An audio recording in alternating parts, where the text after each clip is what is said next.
The air is warm, not the sharp warmth of summer afternoons you may know, but something older and denser, a heat that comes from the earth itself, rising through deep root systems and layers of ancient soil that have never been touched by a plough.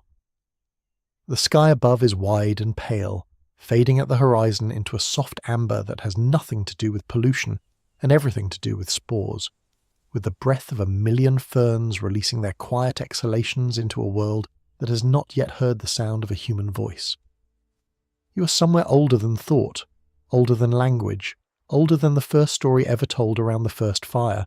The ground beneath you is soft with moss and the accumulated debris of centuries, fern fronds layered over fern fronds, each generation of green quietly composting beneath the next, until the floor of this world feels less like ground and more like a living thing that breathes slowly beneath your weight. Somewhere nearby, water moves, not quickly. The river you can hear is wide and unhurried, sliding between banks thick with horsetail rushes twice the height of any living person.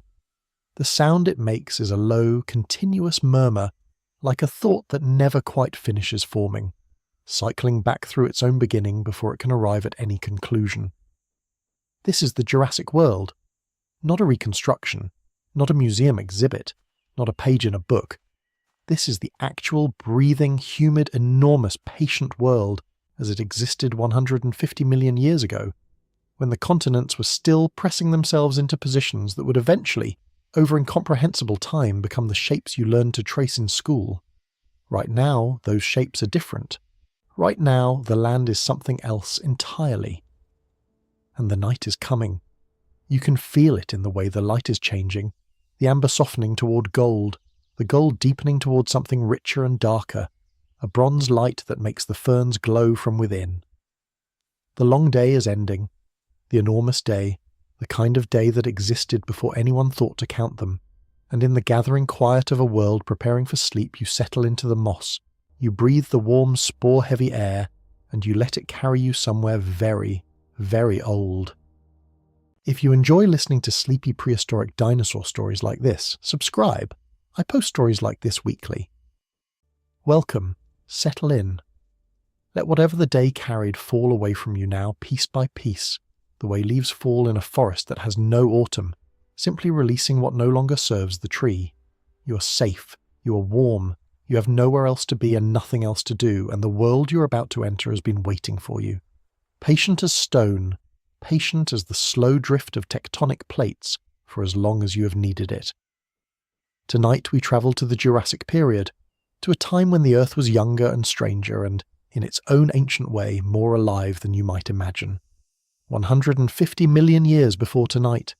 150 million years before alarm clocks and traffic and the particular weight of modern life.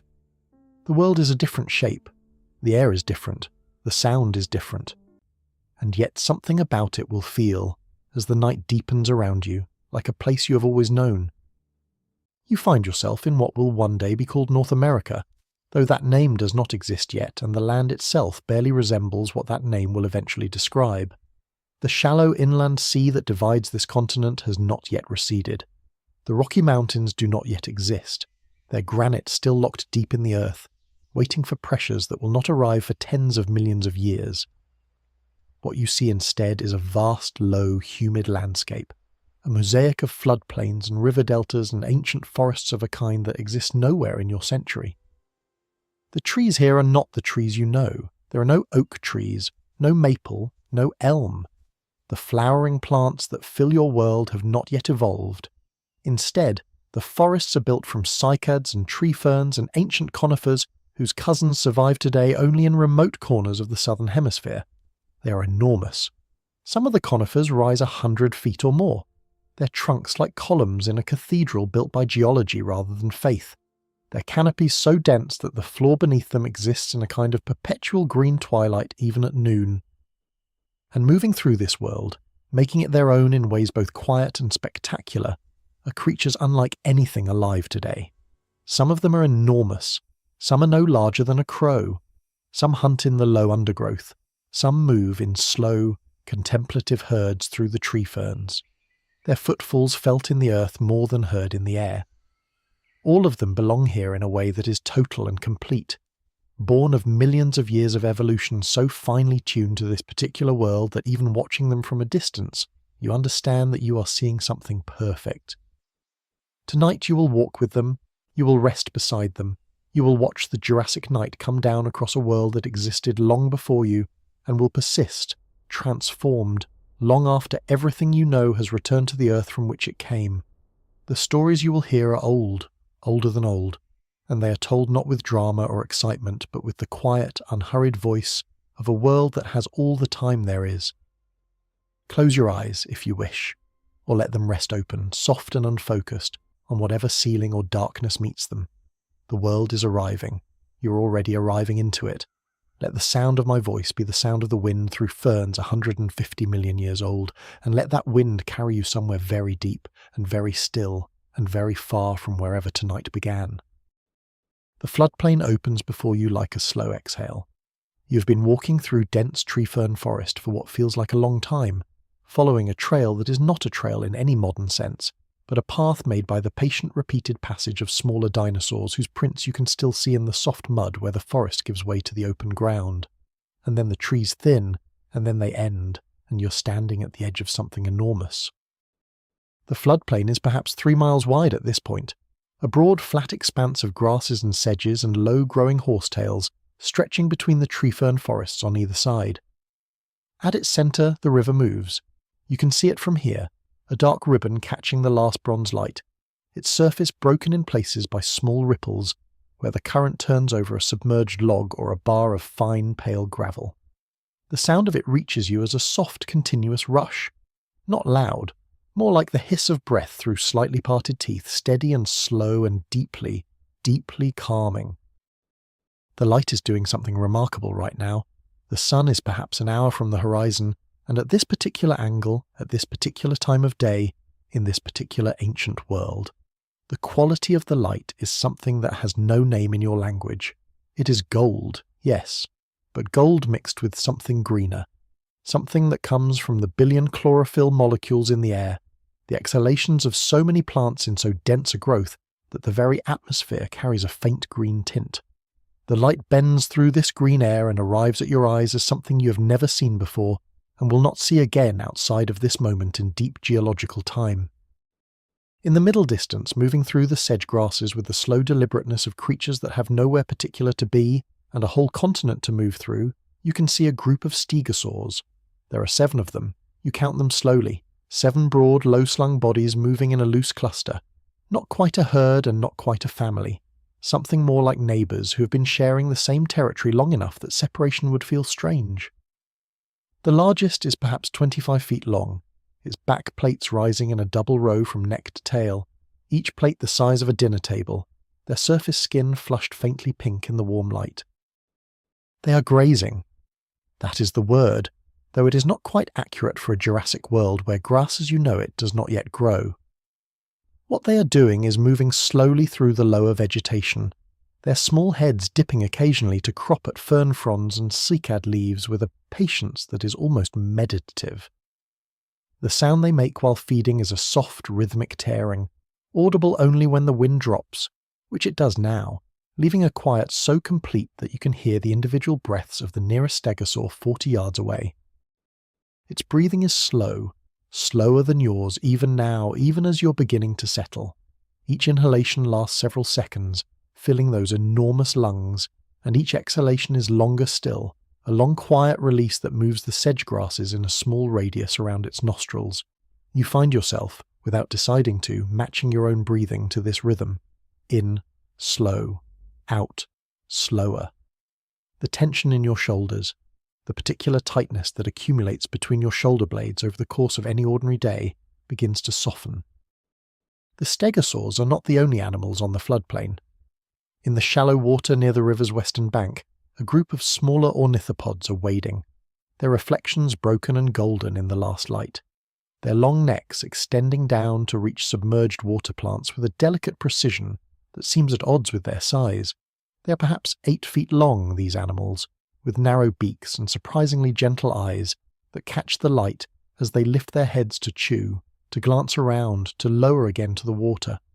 Their legs in the shallows stir small clouds of sediment that drift downstream and dissolve into the general brownness of the river's current. Above the river, the insects are gathering in those particular clouds that form over water in the late afternoon of any warm day in any era. These are not the insects you know, but they occupy the same niche, and they create the same kind of glittering, purposeless movement in the air above the water's surface, a drift of small lives moving in patterns too complex to follow and too beautiful to ignore. Dragonflies, enormous by modern standards, patrol the margins of the cloud with the territorial deliberateness of animals that have been owning this airspace since before fish developed legs and walked onto land. Their wings catch the light in brief flashes, like sparks that never quite ignite, like the idea of fire rather than fire itself. You sit down at the edge of the forest, where the last tree ferns lean out over the open ground, their fronds creating a lacy canopy above your head. The ground here is firm and dry, covered with a deep layer of decomposed organic material that gives a little under your weight, like a very old mattress, like a bed made by time itself over the course of uncountable years. You lean back slightly against one of the tree fern trunks. Its bark is rough and warm under your palms, soaking up the heat of a day you were not here for, releasing it now into the cooling evening with a patience that matches everything else in this place. The sky above the floodplain is beginning its first colour change. The pale blue-white of midday has moved through gold and is now approaching something deeper, a blue that is specifically the blue of altitude and ancient air, unpolluted by anything more than the quiet chemical output of plants and the gentle respiration of animals. You have never seen this particular shade of blue in your own century.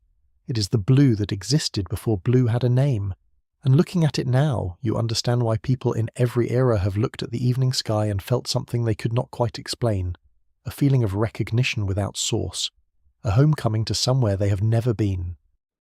One of the stegosaurs lifts its head. Not in alarm, you can see that immediately there is nothing sharp in the movement, just a slow raising of that small head on its thick neck, turning slightly toward the north. Its back plates, you notice now, are flushing a deeper pink as the light changes, as the animal's blood circulates through those extraordinary structures in response to the cooling air. The plates are not armour, you remember. They were never armour. They are something more extraordinary than that. Living radiators, blood-warmed and blood-cooled, thermoregulators that allow these animals to fine-tune their body temperature with a sensitivity that seems almost sophisticated for a creature this ancient. The plates flush and pale, and in the fading light the double row of them along the animal's spine creates a kind of living crown, ornate and practical and beautiful all at once. The stegosaur holds its head up for a long moment, reading the air with whatever senses it has that you lack. Then slowly, with great dignity, it lowers its head again and continues to graze. Whatever it heard or smelled, it has assessed and set aside. The evening is peaceful, the floodplain is safe. There is nothing here that requires anything other than the slow, unhurried attention of animals who have the luxury of being fully present in a world that belongs entirely to them. The light continues its slow descent. The bronze is deepening toward something rust-red now, the sky in the west beginning to show the first hints of what will become a spectacular Jurassic sunset, though you are not yet looking at it directly. You're watching the stegosaurs, watching the way the fading light moves across their backs, making the plates glow and dim in slow alternation as the animal moves through patches of light and shadow. It is hypnotic. It is the most natural hypnosis there is. The watch of a living creature going about the unhurried business of its life in the world it evolved for, in the time it belongs to. Somewhere in the distance, toward the northern edge of the floodplain where the land rises slightly and the tree ferns give way to taller conifers, a low sound begins. It is not quite a call and not quite a rumble. It is something between those things, a sound that travels not only through the air but through the ground, felt in the soles of your feet and the base of your spine before it arrives at your ears. It is a sound that something in the very deepest part of your nervous system recognizes, not as a threat but as a fact. Something very large is somewhere nearby. And it is calm. The sound it makes has the calm of an ocean, the calm of mountains, the kind of calm that only comes from having all the power you could ever need and choosing, right now, to simply exist. You breathe.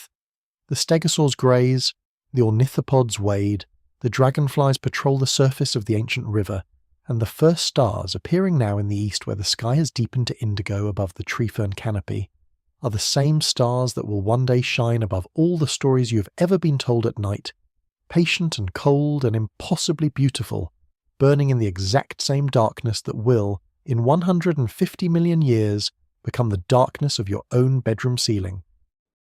The river catches the last light of the evening. For a few minutes the surface of the water becomes a mirror for the western sky, and what the mirror shows is extraordinary. The entire gradient of the dying day, from deep orange at the horizon through bands of amber and gold to the first pale blue of the upper sky, all of it reflected in the moving water, broken by ripples into 1,000 shifting fragments, each fragment a miniature version of the whole sky, each one complete in itself, each one as real as the original it reflects. The ornithopods stand in this mirrored sky, and their reflections stand below them, and for a moment the world above and the world below are symmetrical in a way that makes the boundary between them seem arbitrary. Let that thought carry you. The continuity of it. The dark that held these ancient lives is the same dark that holds you now. You are not separate from this world. You are made of it. Every atom in your body forged in stars older than this planet, cycling through forms beyond counting, arriving tonight at this precise configuration that breathes and listens and is, right now, gently letting go of the day. The floodplain settles. The light falls. The stegosaurs graze on in the growing dark, their backplates warm reservoirs of the day's heat, their small eyes calm and patient and entirely content. You're already beginning to drift. The floodplain holds you as it holds everything, completely, unhurriedly, with all the patience of a world that has been holding things for longer than you can imagine. The sedge-grass bends in a wave as a breath of wind crosses the floodplain from the west, the same wind that reaches you a moment later carrying on it the smell of the river and something more distant, the salt suggestion of the sea far to the north and east. The wind is very slight, barely enough to move the hair at your temples, and it comes and goes rather than maintaining a consistent pressure, arriving in long, slow pulses that might be the breathing of the land itself, the atmosphere moving in rhythm with forces too large and too slow for any ordinary sense of rhythm to contain. The river has a voice that changes as the light changes. In the late afternoon it spoke in a particular register, full and confident. At dusk it deepened slightly, the way voices deepen when a room empties and sound has more space to fill.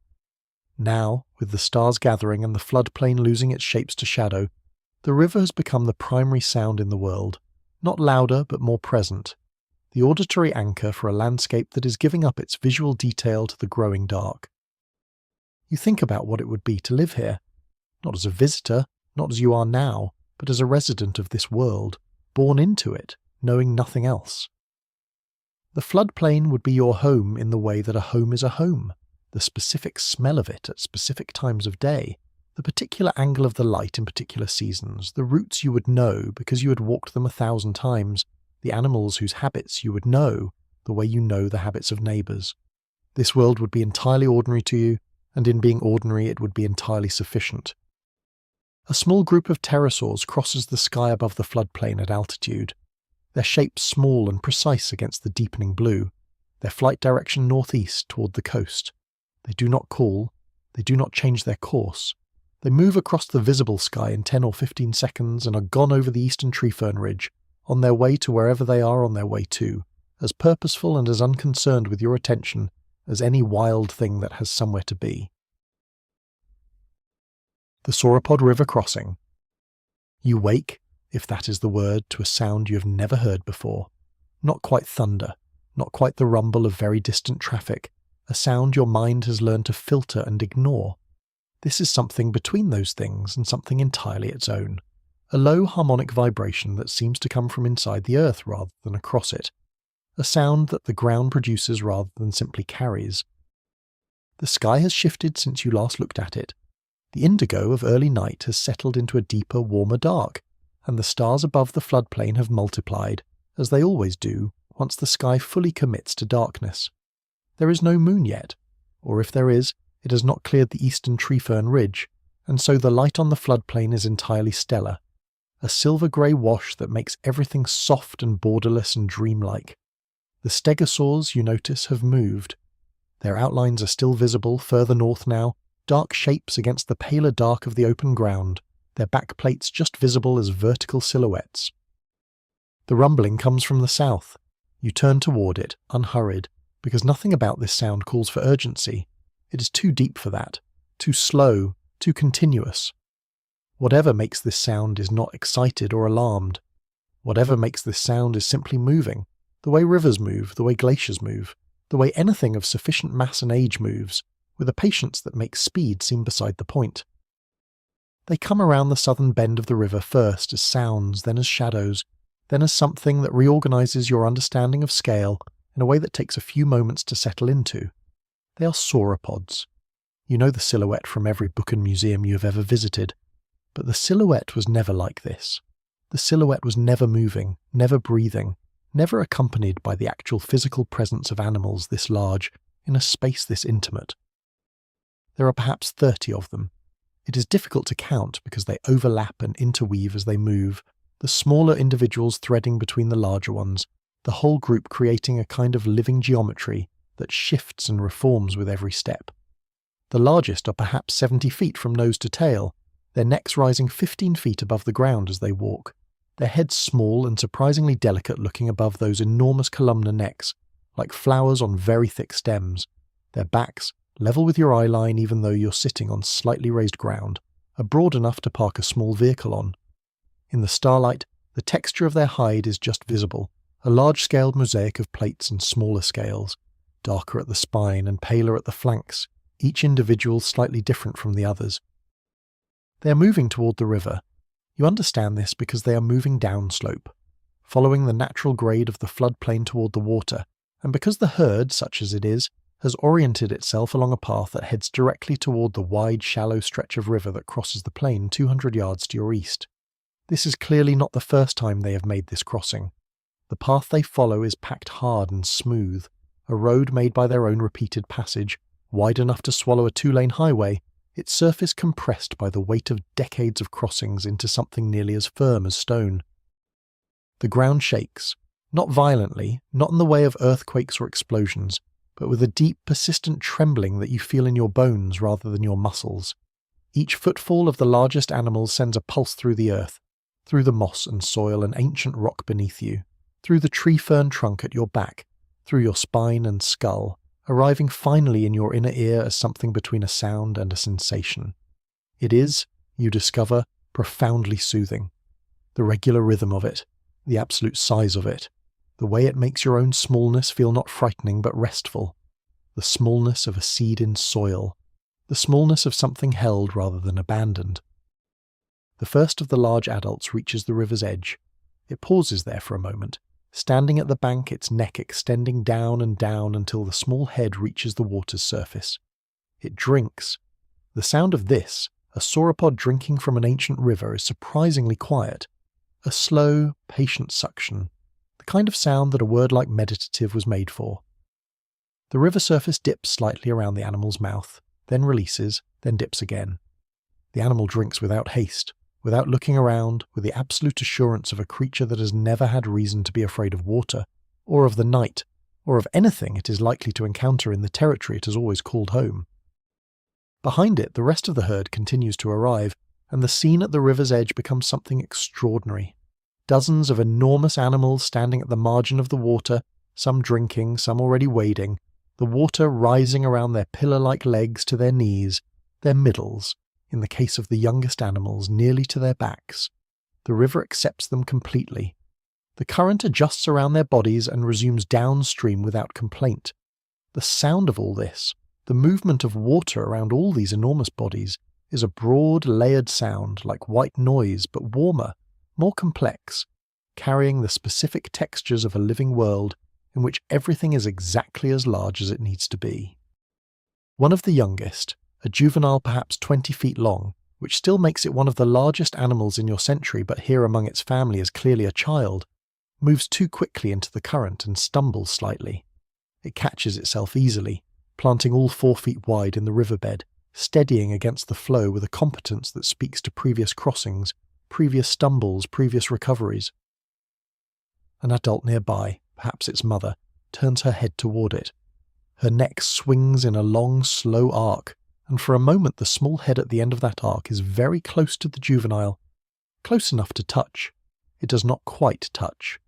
Something passes between them anyway, some reassurance given and received in the specific language of proximity and attention that animals use when they have no words and need none, and then the adult's neck swings back, and both animals continue across. The crossing itself takes a long time. 30 large animals moving through a river do not hurry, and you do not wish them to. You sit at the forest edge and watch as the herd passes through the water and up the far bank and into the northern forest, disappearing one by one into the darkness between the conifers, their heavy footfalls growing gradually quieter as distance and vegetation absorb them. The last animal, one of the smaller adults bringing up the rear, pauses at the far bank and looks back. It is too far away for you to read expression into its gaze, but the pause itself feels like something. An acknowledgement of the crossing, a moment of attention to the world behind it before continuing forward. Then it turns and follows the herd into the dark. Then it is gone, into the trees, and the river resumes the sounds it makes when only water and small animals occupy it. The bank on the near side is churned and muddy, scattered with enormous footprints already beginning to fill with groundwater, already beginning the slow process of softening back into the floodplain. By morning, the prints will still be there.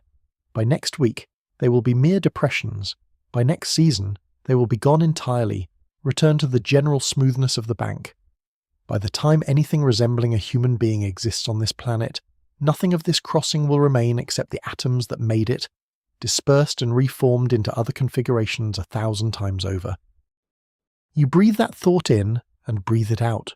The impermanence of it, the way things pass and are replaced by other things, each complete in itself, each as worthy of attention as any other. The sauropods are gone, but they are not gone from you. You carry the feeling of the ground trembling under their weight.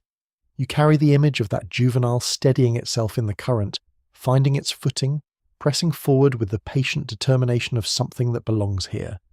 You carry the sound of 100 tons of animal drinking from an ancient river with the patience of something that has never been in a hurry and has never needed to be.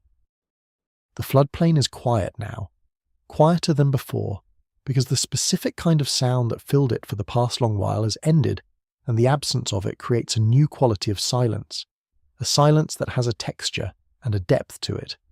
Into this silence, very gradually, the smaller sounds return, the river, the insects, the occasional call from somewhere in the forest, low and brief and answered by nothing but the darkness. The stars wheel overhead, imperceptibly, as they always have and always will. The ancient earth breathes beneath you, warm and dark and impossibly patient, holding you with the same impersonal completeness with which it holds everything. Your own breath is very slow now. You may have noticed this, or you may not have. It does not matter either way. The body knows what it needs, and what it needs right now is what the world around you is already providing. The deep, unhurried quiet of Jurassic night, the distant sound of water, the slow exhalation of a world preparing to sleep. The crossings are done. The river is itself again. The herd is deep in the northern forest, their footsteps too distant now to feel, their breathing too quiet to hear. But they are there, as they were before you arrived, and as they will be when this night is done, part of the world's great permanent population of breathing things. Sleep gathers around you the way evening gathered around the floodplain, not suddenly, not all at once, but in layers, each one slightly darker and softer than the last, until the distinction between you and the night is something that requires attention to maintain. And you are no longer maintaining it, you are releasing it. Layer by layer, the way the Stegosaur released its breath, the way the river released the memory of those enormous footprints, the way the ancient world releases everything eventually into the great patience of geological time, where nothing is lost and everything is transformed, and the transformation is so slow and so complete that it is indistinguishable from peace.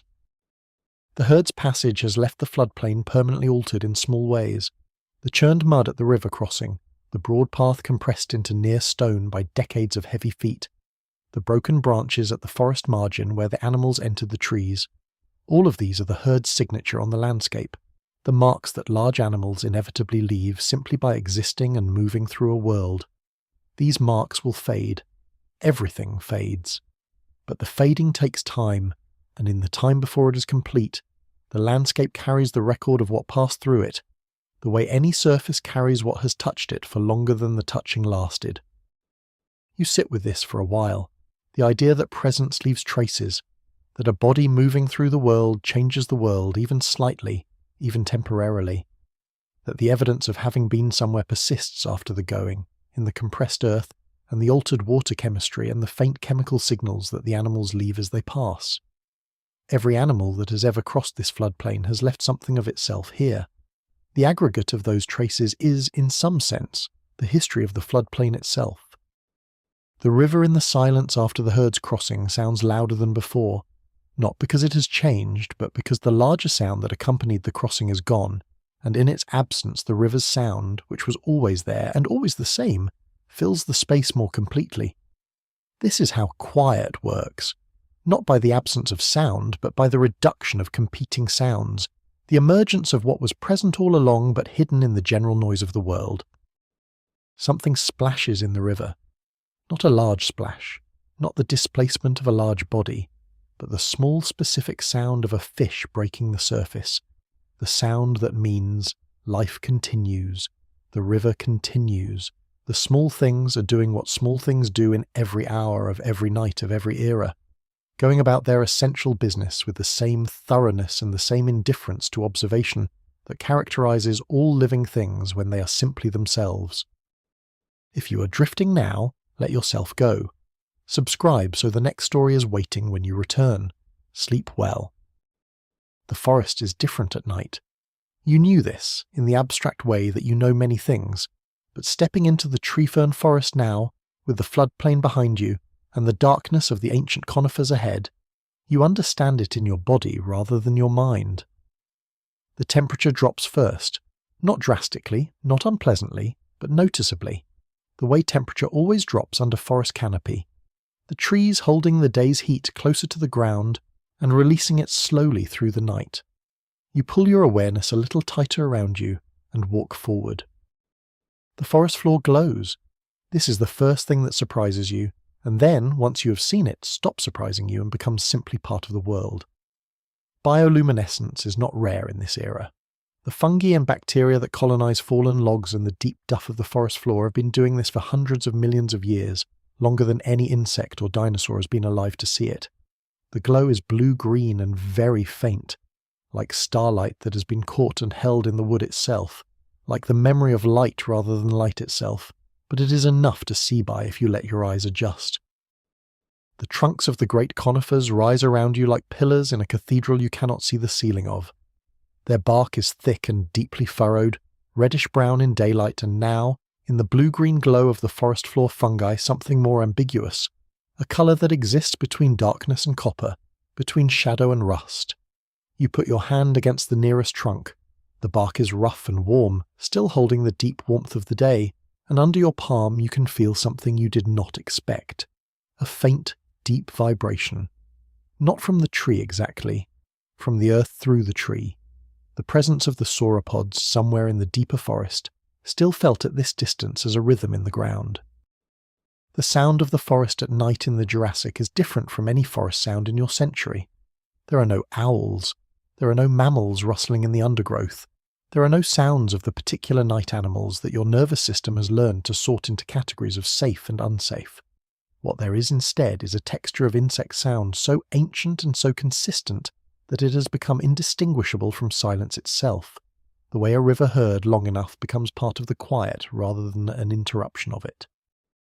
The insects sing in long, slow pulses, not the frantic chirping of modern crickets, which have a kind of urgency to them, a quality of trying to get something done before the night ends.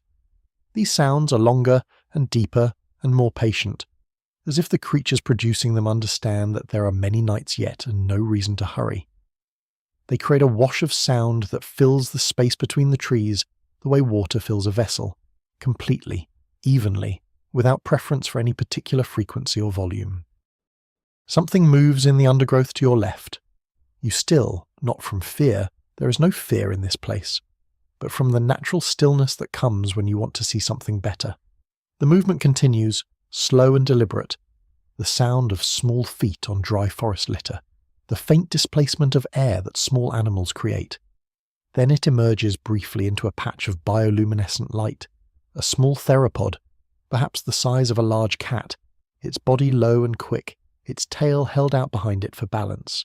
It freezes when it senses you, its head tilting in that characteristic bird-like way, one eye fixed on you with an attention that is recognizable even across 150 million years of evolutionary distance. You do not move. The small theropod does not move. For a long moment you look at each other across an impossible gulf of time and kind. Its eye is amber-coloured, you think, though in this light it is hard to be sure. Its body is covered in something between scales and proto-feathers, a covering that makes it look like it is wearing a coat made of something between silk and velvet, slightly iridescent, absorbing and reflecting the faint glow from the forest floor in ways that make it shimmer when it breathes.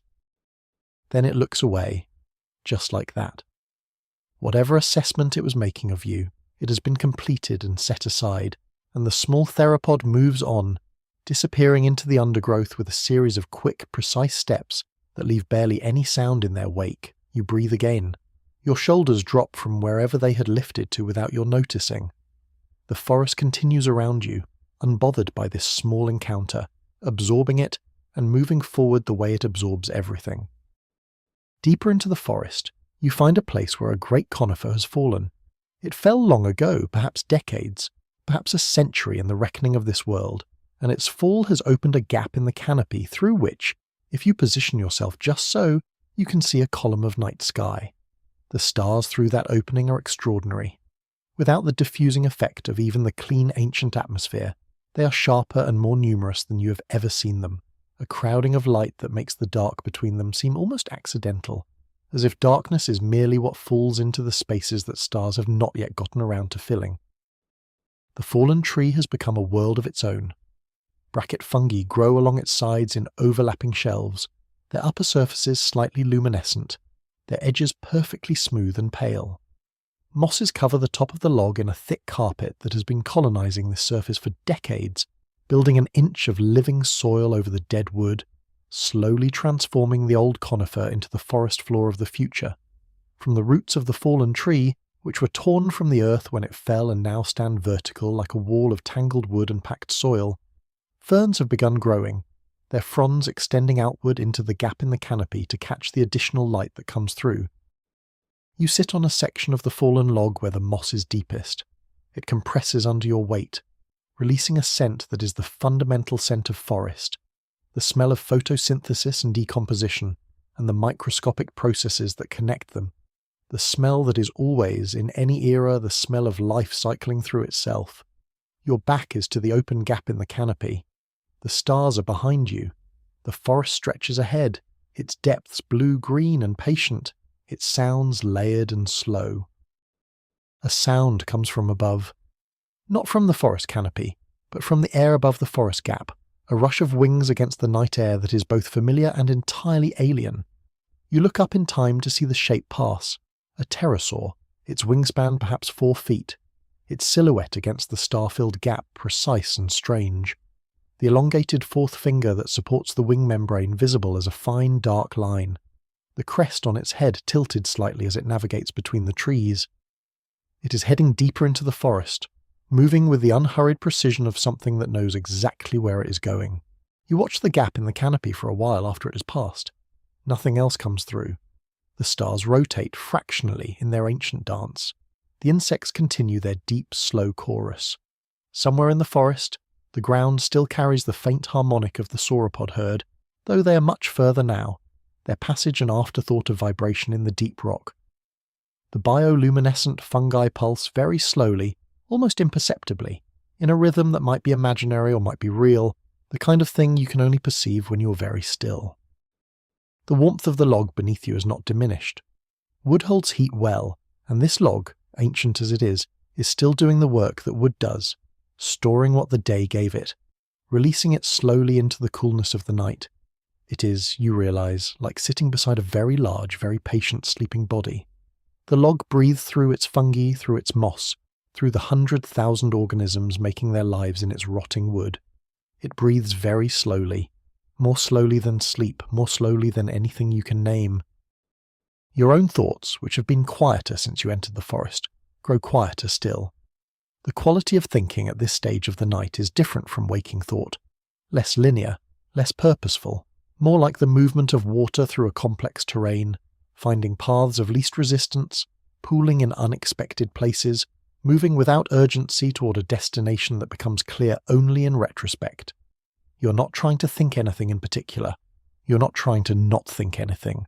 You're simply sitting on an ancient log in a forest that existed before your entire evolutionary lineage, and the thinking is doing itself, and it is doing it more gently than thinking usually does. The stars above the forest gap have shifted slightly. The night is moving forward. You are moving with it, in the way that night carries everything forward, the way it always has, the way it will continue to do long after the Jurassic has given way to the Cretaceous, and the Cretaceous to the Paleocene, and the Paleocene to everything that comes after, all the way to this particular night, which is also ancient by the measure of a life, and which is also carrying you, gently and inevitably, toward the morning you have not yet reached. The moss on the forest floor is a world unto itself. You press your fingers into it and it yields completely, springy and moist, the accumulated growth of many years compressed beneath your weight and springing back the moment you lift your fingers. The individual mosses visible at this close range are extraordinary in their miniature architecture. Tiny fronds and stems and spore capsules, each one a complete plant in the same sense that a tree is a complete plant, each one occupying its precise niche in the layered ecology of the forest floor. A millipede crosses the back of your hand. It is large by any standard you bring to the word, perhaps 4 inches long, its 100 legs moving in a smooth coordinated wave that covers the ground with extraordinary efficiency. Its body is dark and segmented, each segment slightly darker than the last toward the tail, and as it moves across your hand the sensation is entirely unlike what you might have expected.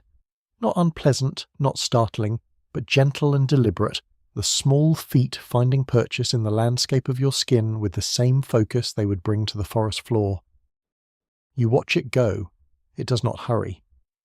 Millipedes in this world do not hurry in any world, being equipped with the specific patience of animals that move by inches rather than strides, that cover territory in the language of persistence rather than speed. It reaches the far edge of your hand, navigates the transition to the forest floor without pause, and continues in the direction it was going before your hand was in the way. You remain still for a moment after it has gone, feeling the faint memory of its passage. The bioluminescent fungi, you notice, are more concentrated near the fallen log than elsewhere.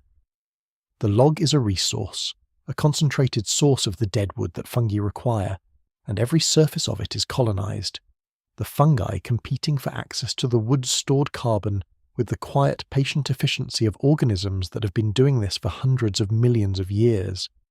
In the cool dark of the forest night, the accumulated glow of so many fungal colonies makes the log itself appear to be the light source, a long gentle bar of blue-green luminescence that does not illuminate the surrounding forest so much as define itself against it.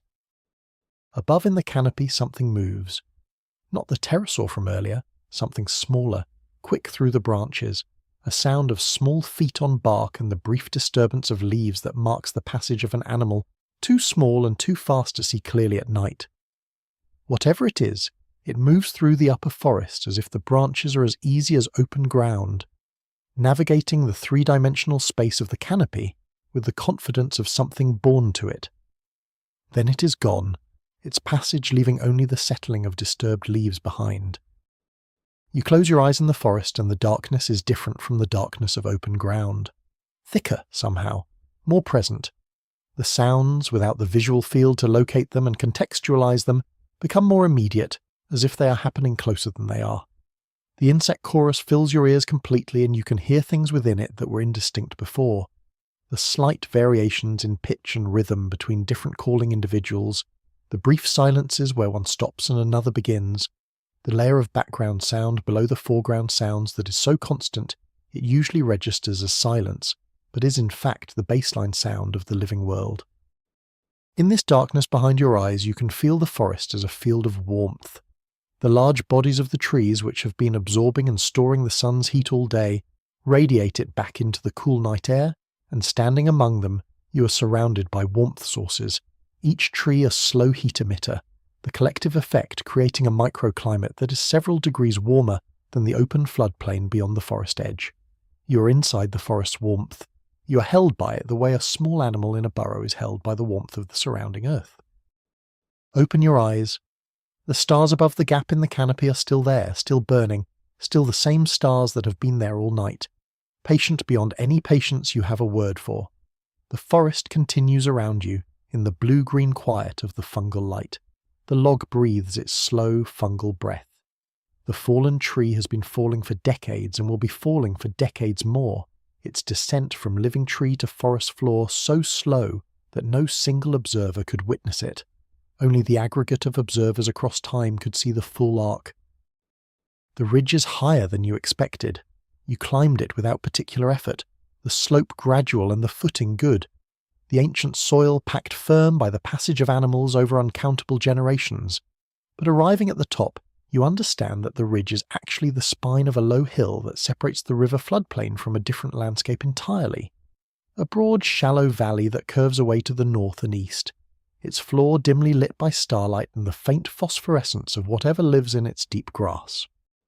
From up here, the Jurassic world reveals its scale. The floodplain you have left behind is visible to the south, a darker darkness against the pale night sky. The river a faint silver thread through its centre.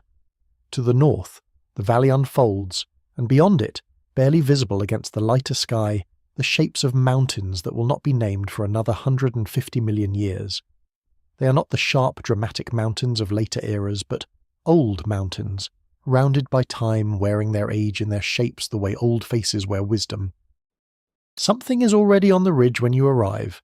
You sense it before you see it, the way you sometimes sense another person in a dark room, before your eyes have confirmed their presence. A weight of attention, a density of presence. You stop walking and stand very still and let your eyes adjust, and gradually against the pale sky at the ridge's highest point, perhaps 30 yards to your north, a shape resolves. It is large, even sitting, which it is, on its haunches in a posture that should not be possible for something this size but somehow is. It rises 8 feet above the ridgeline. Its head, which is long and deep and equipped with a set of sensory structures above its eyes that catch the starlight in faint silver glints, is turned away from you, oriented toward the valley below. It is watching something, or it is simply watching. In the dark, at this distance, you cannot tell which. The Allosaurus does not know you are there, or if it does, it has decided you're not worth the interruption. Its attention is entirely on the valley. Its body is absolutely still in the way that very large predators can be still. Not the stillness of sleep or rest, but the stillness of complete focus. Every muscle at the threshold of readiness, everything held in suspension while the attention goes outward. You have seen this stillness in cats, in herons. You recognize it as a state of profound presence that your own nervous system has mostly lost the ability to achieve. You remain still too. Not from the particular human fear of predators, which is certainly part of your evolutionary inheritance, but which seems to be on pause in this place, this night, this particular suspended moment. You remain still because the sight in front of you requires it. Because the Allosaurus on the ridge in the starlight is one of the most beautiful things you have ever seen, in the specific way that perfection is always beautiful regardless of what form it takes. The animal breathes. You can see the movement of its flanks in the faint light, a slow, deep rhythm of expansion and contraction. The breath it releases is visible briefly, as a thin vapour in the cooling night air, dissipating before it travels very far.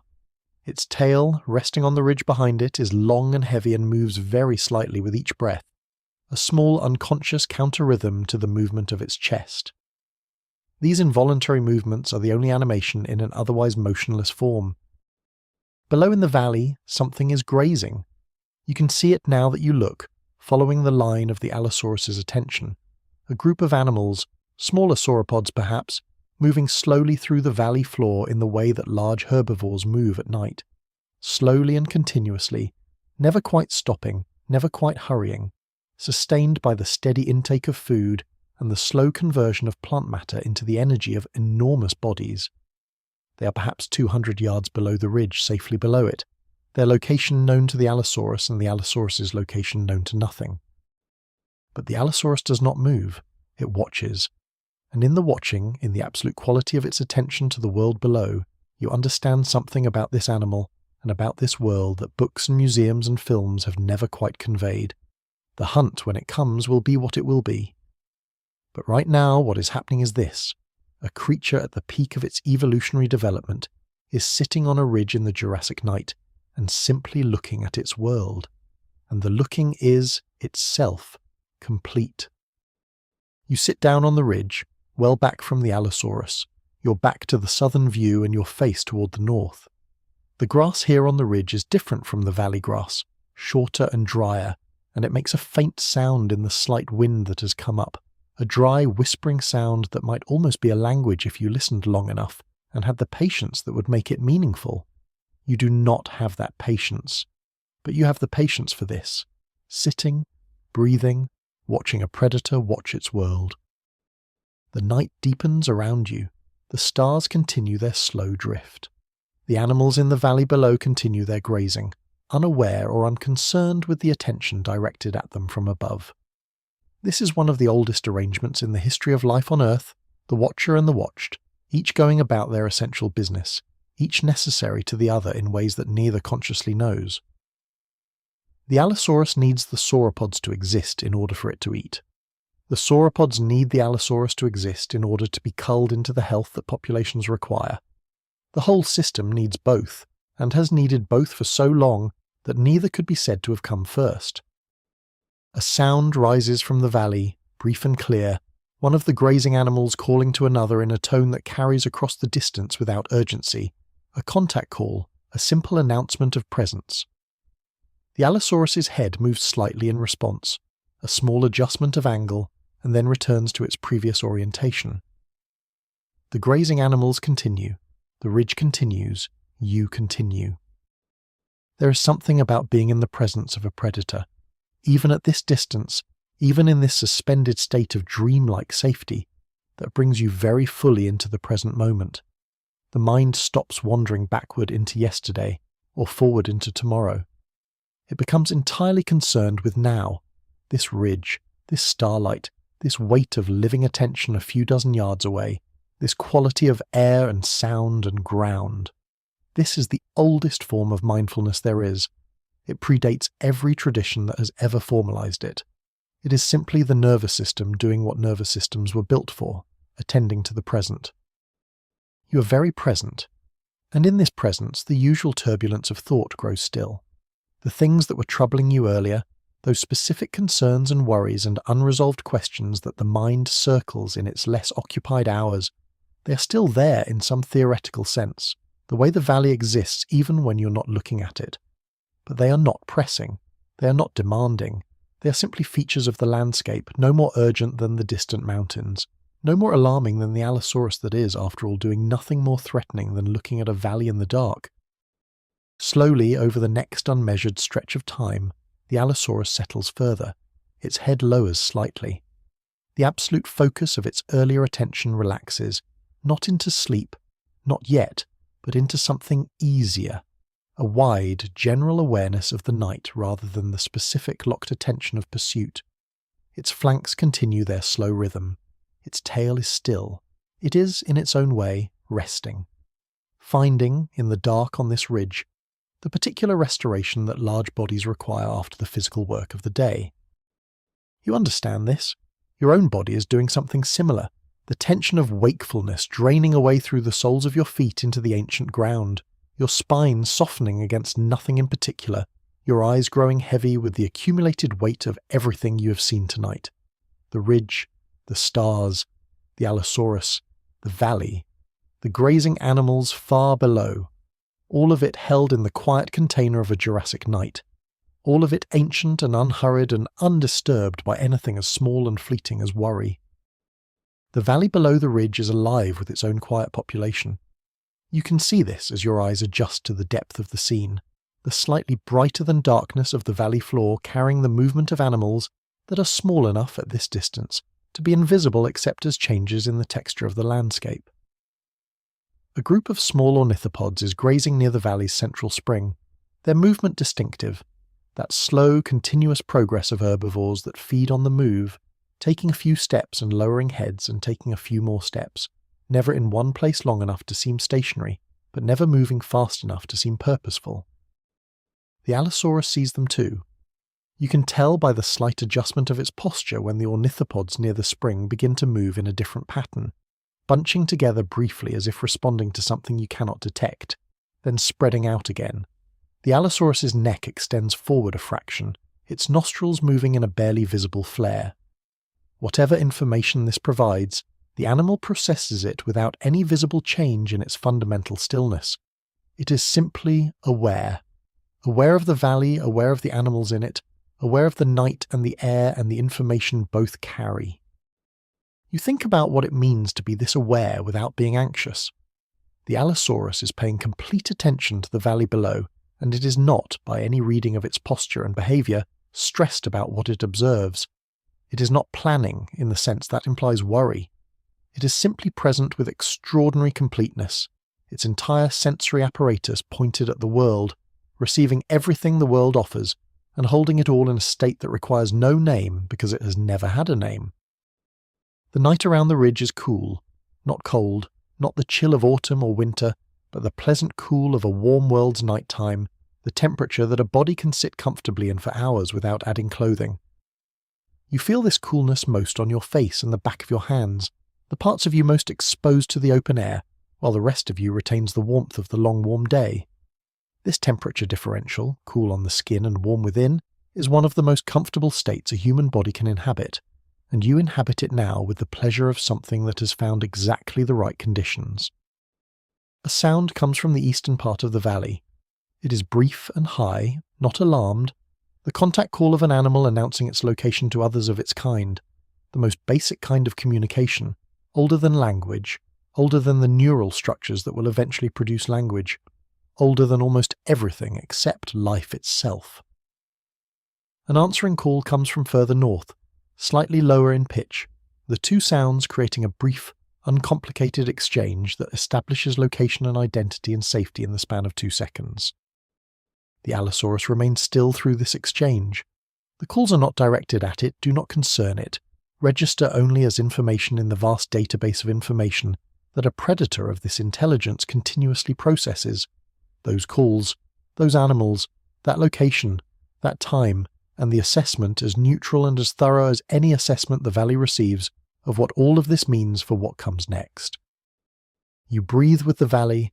This is not a decision, not a technique, not something you chose to do. It simply happens.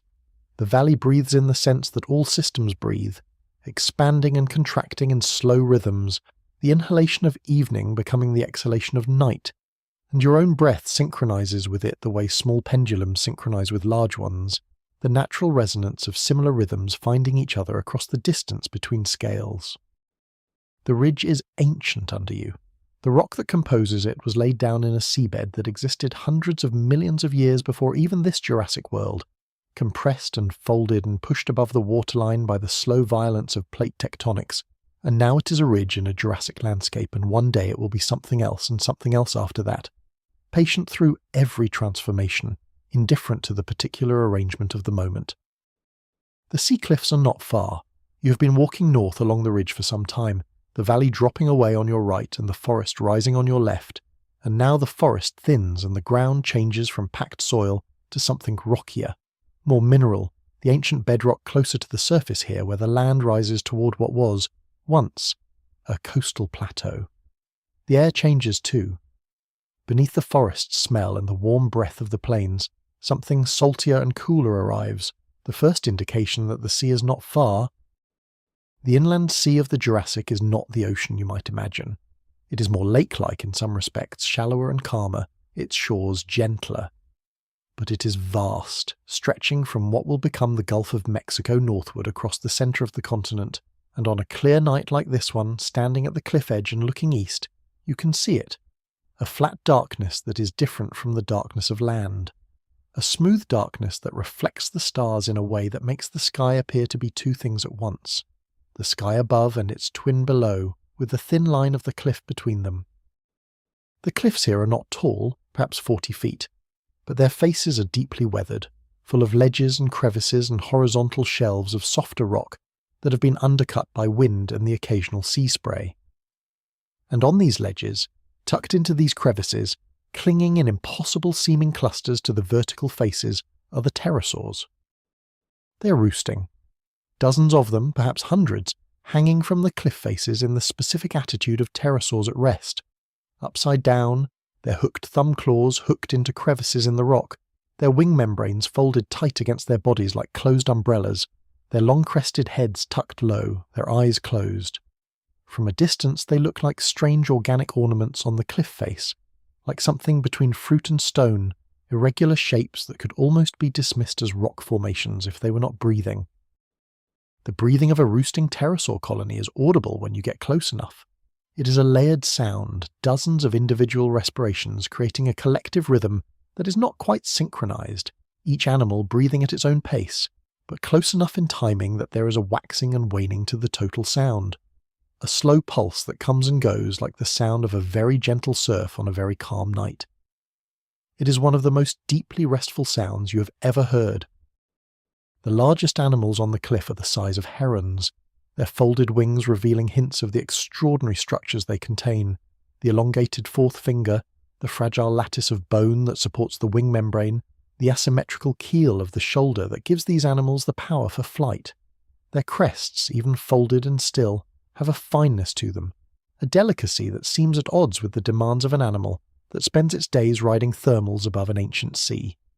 Evolution is full of these apparent contradictions, structures that look too fine for the work they do and turn out to be precisely as fine as they need to be.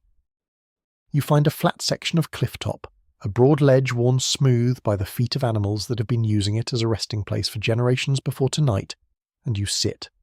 The sea is before you. The stars are above you, and below, and behind the thin horizon line, which is where the two sets of stars meet and cancel each other out into a darkness that is specifically the darkness of sea surface rather than sky surface. The sound of the roosting colony is behind and below you. The smell is of salt and pterosaur and the specific mineral smell of old rock near the sea. One of the roosting animals is close enough to watch in detail. It is perhaps 4 feet long from the tip of its crest to the end of its tail, its wing membrane stretched across its body in sleep like a very thin blanket. The texture of it, visible in the starlight as something between leather and silk, thinner than either, translucent in a way that makes the bones inside briefly visible when a star catches it at the right angle. The animal's eye, closed now, has above it a ridge of bone that serves as an eyebrow in the loosest sense, giving the sleeping face an expression of great seriousness. It shifts in its sleep, not dramatically. A small adjustment of its grip on the rock, a slight rotation of the crested head, a brief ruffling of the wing membrane as it resettles. The wing membrane, you notice, has patterns on it, darker tracings that might be blood vessels or pigmentation, lines that run from the body outward along the bones, the way the grain runs through wood, natural lines, functional lines, beautiful lines in the specific way that things are beautiful when they have not been designed for beauty but arrived at it through pure necessity. The sea below the cliff is quiet tonight. There are no large waves, just the continuous low hiss of shallow water against rock, a sound that has no beginning and no end, a sound that predates this cliff and will outlast it, the sea talking to the shore in the language it has always used, patient and rhythmic and completely indifferent to whether anyone is listening. You are listening. The sound enters through your ears and moves down through your body and settles somewhere low and central, a vibration that the body recognizes as fundamental, as old as salt water, as old as the first cells that lived in it. A fish breaks the surface somewhere below and to the east, a brief silver arc in the starlight, gone before you can fully register it. The sea resumes its smooth appearance. Whether the fish was leaping for joy, for insects, for oxygen, for reasons you cannot guess, it has returned to the darkness below the surface and taken its reasons with it. Everything that lives in the sea is invisible from this angle, invisible and present, going about the business of being alive in the ancient warm waters of an inland sea that will not exist in your time. The pterosaur colony settles into its deepest sleep as the night progresses, The individual breathing sounds grow slower, more irregular, the particular irregularity of deep sleep where the body's need for oxygen is reduced, and the breaths come when they come rather than when the clock suggests. Their dreams, if they dream, are not accessible to you. But there is something in the quality of their stillness that suggests a depth of rest that the waking world rarely provides, the specific deeply gone quality of small animals in their deepest sleep. You breathe with them, or rather, you breathe in the general rhythm that their collective breathing creates, the slow in and slow out of the roosting colony, setting a pace that your body adopts the way it adopts the pace of music when music is playing. Your chest rises and falls. Your weight settles further into the smooth rock below you. The salt air moves past your face in small, nearly imperceptible currents that carry alternately the smell of the sea and the smell of the ancient forest behind you, as if the world is breathing you in and breathing you out, as if you are as much an exhalation of this world as you are an observer of it. The stars above the sea are the same stars as the stars above the forest, but they feel different here. Over the forest they were enclosed by the canopy, glimpsed through gaps, intimate. Here they are unlimited. The whole hemisphere above the sea is stars edge to edge. The ancient sky in its fullness, no light pollution, no haze, just the dark and the light and the infinite patient distance between them. Looking at them is an act that requires nothing. Looking at them gives everything back. One by one your thoughts complete themselves and do not begin again. The thing you were thinking about gives way to the thing after it, and that gives way to the sound of the sea. And the sound of the sea gives way to the smell of salt, and the smell of salt gives way to the warmth of the rock beneath you, and the warmth becomes the slow breath of the colony, and the slow breath becomes your slow breath, and your slow breath becomes the ancient rhythm of a world that has been breathing since before your kind existed and will breathe long after, patient and full and entirely unhurried. The sea holds the stars, the cliff holds the colony, the night holds everything, and in the great holding of the ancient world you are held to, completely and without condition, the way the sea holds everything that enters it, with complete acceptance, with perfect stillness, with the kind of deep peace that only things this old can provide. The sea to the east is making a sound you have not heard yet tonight. It is a broad, deep sound, not the close hiss of small waves on near rock, but something that carries from further out, where the shallow shelf drops away into deeper water, and the waves, unimpeded by the shallowing that creates the characteristic sounds of shore, move across the surface in long, powerful swells. The sound of these swells is below hearing, in the conventional sense, more a pressure than a pitch, more felt in the chest than heard in the ears, and it arrives at the cliff periodically in slow pulses that seem synchronized with breathing in a way that might be coincidence, or might be something more fundamental. The stars above the sea are reflected, in the places where the surface is still enough to reflect them, as a second sky below the first. You have been watching this double sky for some time now, the reflections on the water below the cliff creating the impression that you are suspended between two universes of stars, one above and one below, with nothing between them but the thin plane of the present moment and the narrow ledge of rock on which you sit. This is a meditation that requires nothing except attention, and you give it your attention fully. One of the roosting pterosaurs opens an eye. It does not fully wake, does not change its position or its grip on the rock, but the eye opens and is briefly visible, catching the faint moonlight that has now crossed enough sky to reach the cliff face. The eye is golden, you think, or amber, a warm colour in any case, the colour of old honey or autumn light, and it surveys the world for a few seconds with the particular unfocused gaze of an animal, in that state between sleep and waking where the senses are active but the mind is not yet fully engaged. Then the eye closes. Sleep reclaims the animal. The cliff itself is a fossil record. Layers of ancient sediment, each one representing a period of time you cannot imagine, are visible in the cliff face as distinct bands of colour and texture, lighter and darker alternating as the conditions that produced the sediment changed across the ages. These layers were laid down in environments that no longer exist, by processes that operated for longer than the dinosaurs have existed, and they will continue to exist as rock long after the dinosaurs are gone. You're sitting on the edge of this record, and beneath you and within you and throughout the world around you, the record is being added to right now by everything that is alive and dying and settling into sediment.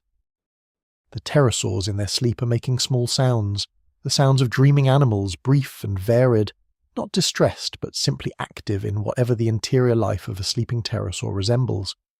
These sounds are not the sounds they make in flight or during social interactions, but something softer and more private, the sound of consciousness processing the day's information in the specific way that sleeping minds do, whatever that means for minds this ancient and this different from yours. You think about the day these pterosaurs had before they came to roost here, the thermals they rode above the inland sea, the spiralling ascents in the warm air rising from the water's sun-heated surface, the long gliding descents to the sea surface where fish were visible in the shallows, the physical complexity of it, the navigation and the hunting and the social management of a roost this size, all completed in the hours before this night began, before the wings were folded and the claws were hooked and the long rest began. Your own day was its own kind of complex. Whatever it contained, whoever you spoke to, whatever you carried, it is all very far away now. The specific weight of the specific day you had before you arrived here at this cliff beside this ancient sea has become abstract, something that happened but is not currently happening, something that will resume but need not be anticipated. Right now there is only the cliff and the sea and the sleeping colony, and the stars that are the same stars in any era, and none of these things require anything of the day you had or the day that is coming. The stars move. Very slowly, always, they move. The Earth's rotation carries you eastward at roughly 1,000 miles per hour at the latitude you're in, and this motion sweeps the stars from east to west across the sky over the course of the night, the whole dome turning slowly above you, the familiar constellations, unfamiliar in this era, crossing from the horizon to the zenith and down toward the opposite horizon in the hours of a single night. You are, in a literal sense, moving through space while you sit still on this cliff. You have always been moving through space. Everything is always moving through space. The stillness is relative. The movement is absolute. The sea below the cliff is making a sound that is different in character from the sounds of the open sea you heard from the delta. Here, the water meets the rock directly, without the gradual shallowing of a beach, and the collision between the two produces a sound that is both more violent and more musical than wave on sand. A deep resonant thud followed by a hiss of retreating water, and then the building sound of the next wave, the cycle precise and slightly irregular, as all natural cycles are slightly irregular, the irregularity being part of what makes them restful rather than mechanical. The sleeping pterosaurs have a smell. You notice it now that you have been near them for long enough. A smell that is warm and slightly musky. The smell of feathers and skin, and the specific biological chemistry of flying animals. A smell that you have no previous experience of, but which the deep ancestral parts of your nervous system recognize as the smell of something living and warm and safe, the smell of company in the dark. One of the larger pterosaurs shifts in its sleep. The movement causes its neighbour to adjust as well, a small shuffling of positions that ripples briefly through the nearby portion of the colony before settling.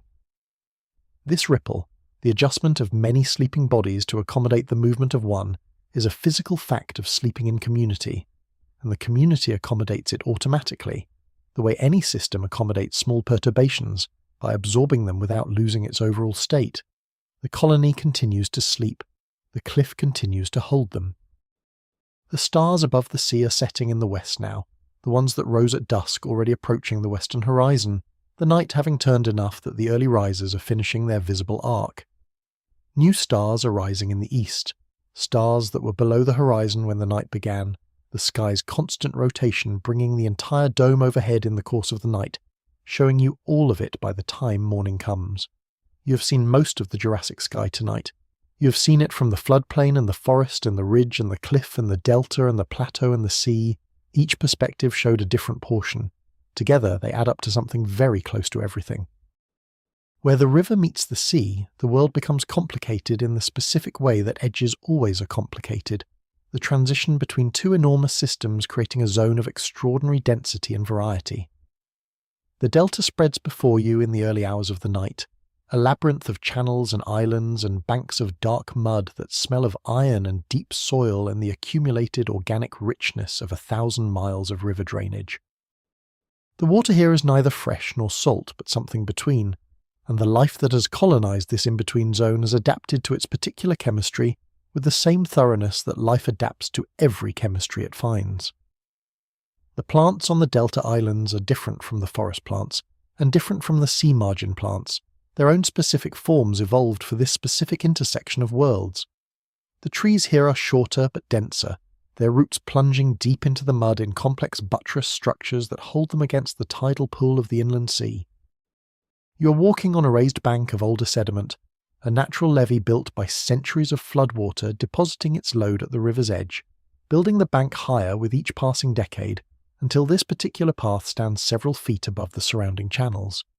The path is firm underfoot, packed by the same anonymous animals that made the track through the tree-fern forest, their repeated passage compressing the ancient soil into something reliable.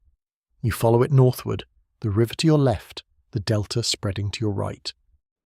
The night herons are out. This is the closest translation available for the animals you are watching, though they are not herons in the modern sense and no one will call them night herons for another 150 million years. But they occupy the same niche, these slender-necked wading birds or near birds, standing in the shallows of the delta channels with the specific patience of animals that know how to wait and have learned that waiting is most of what success requires. Their silhouettes against the water are immaculate, long neck, sharp beak, still body, impossibly patient feet in the shallow dark water. One of them strikes. It is so fast that you do not see the strike itself, only the aftermath, the head already back, the beak closed, the throat moving in the specific rhythmic way of an animal swallowing something that does not entirely want to be swallowed. The water around its feet briefly disturbed, then settling. The animal returns to its previous stillness as if nothing happened. This is how it works, in any era. The patient waiting, the perfect moment, the swift action, the return to patience. The whole cycle completed in less than a second, everything before and after stretching in unhurried contrast. The river itself at the delta has slowed to something not much faster than standing water. Its current is detectable by the small floating debris that moves past you on the surface, pieces of plant material and the occasional fallen log, but it is not audible as current, only as a broad, low sound of water moving through shallow channels, the sound of a river in its final stage of its long journey from the mountains to the sea. It is a particularly peaceful sound. All rivers grow more peaceful as they approach the sea, as if the long work of running downhill is almost done and the body of water can afford finally to slow down. A crocodilian slides from a bank into the water nearby. You see the movement from the corner of your eye and stand still for a moment out of respect for an animal that has been a reliable part of this world for longer than the dinosaurs and will remain a part of it for longer still. It enters the water with barely a sound, its body long and low, and disappears beneath the dark surface. The ripples from its entry spread and flatten, and are gone. You stand still for a few more moments, then continue along the levee bank, the crocodilian presumably somewhere below the surface to your left, doing whatever crocodilians do in the early hours of an ancient night. The moon has finally risen. It comes up over the eastern edge of the inland sea in a way that is slightly different from any moonrise you have seen before, its colour slightly off, its face slightly different in diameter, because the moon in the Jurassic is closer to the Earth than the moon in your time, and has not yet developed all the features you recognise on its face. But it is unmistakably the moon. The same body that has lit the nights of every species that has ever lived under an open sky. The same patient companion to terrestrial darkness, and its light on the delta is silver and broad and changes everything. In the moonlight, the delta becomes something entirely new. The dark mud of the banks shines. The water in the channels becomes mirror glass, reflecting the moon in broken fragments wherever the current disturbs it. The plants on the delta islands, silver-green now rather than dark, seem to emit their own faint light in the way that things do when the right light hits them from below rather than above. The near herons in the shallows become statues of silver and dark, more beautiful and more strange than they were in the starlight alone. You sit on the levee bank, your feet hanging over the edge above the dark water, and you watch the moon move above the delta. It moves slowly, as the moon always moves slowly, but in this place its slowness feels more obvious, more palpable, because there is nothing else moving at speed. Everything in the delta is slow. The river, the feeding animals, the settling of sediment from the water column onto the channel floor, the growth of the delta itself, each decade adding fractions of a foot of land to what was once sea. You're watching the slowest geography in the world, and it is exactly what you need. The smell of the delta at night is complex and ancient. Iron from the river sediment, salt from the sea influence, the particular biological smell of warm, shallow water rich in organic material, a smell that is fundamentally the smell of life, the smell of things being made and unmade and made again. It is not entirely a pleasant smell in the way that flowers are pleasant or clean air is pleasant, but it is deeply, fundamentally alive, and there is a kind of comfort in that, in the sheer biological density of this place, the reminder that life is abundant and tenacious, and has been doing what it does for so long that even the worst imaginable interruption, and the Jurassic will have one, does not stop it for long. A sound moves across the water from the direction of the sea. It is low and resonant, the kind of sound that a large marine animal might make if it surfaced briefly to breathe, though you cannot be certain of this in the dark and at this distance. Whatever it is, it passes and does not repeat. The delta absorbs the sound the way it absorbs everything, completely, without judgment, returning to its own constant murmur of water and small life and the slow work of sedimentation. You lie back on the levee bank, the packed earth warm and dry beneath you, and look straight up at the sky. The moon is high enough now to cast your shadow, a clear-edged shadow that falls away from you toward the river on your left.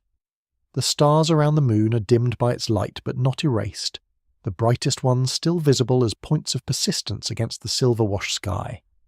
The clouds that began forming over the sea earlier in the evening have drifted inland, thin and high, and they catch the moonlight and spread it in a faint aureole around the moon itself, a ring of refracted light that ancient people, in eras much later than this, will attribute to weather and to magic in roughly equal measure. The sound of the delta is, at this hour, nearly perfect. It has the right complexity and the right simplicity, enough texture to hold your attention without requiring any of it, enough sameness to let the mind stop tracking changes. The water channels murmur. The distant near herons occasionally make small sounds, the incidental sounds of hunting, brief splashes and the quiet calling notes they use to maintain awareness of each other across the darkness. The crocodilian, wherever it is silent. The river moves through the last miles of its journey without comment. Sleep in this context is not a destination. It is simply what happens when you stop trying to stay anywhere in particular. The levee bank is comfortable. The moonlight is beautiful. The sounds are exactly right. And the weight of the ancient world, patient and enormous and entirely indifferent to your wakefulness or your sleep, holds you with the same impersonal care with which it holds everything.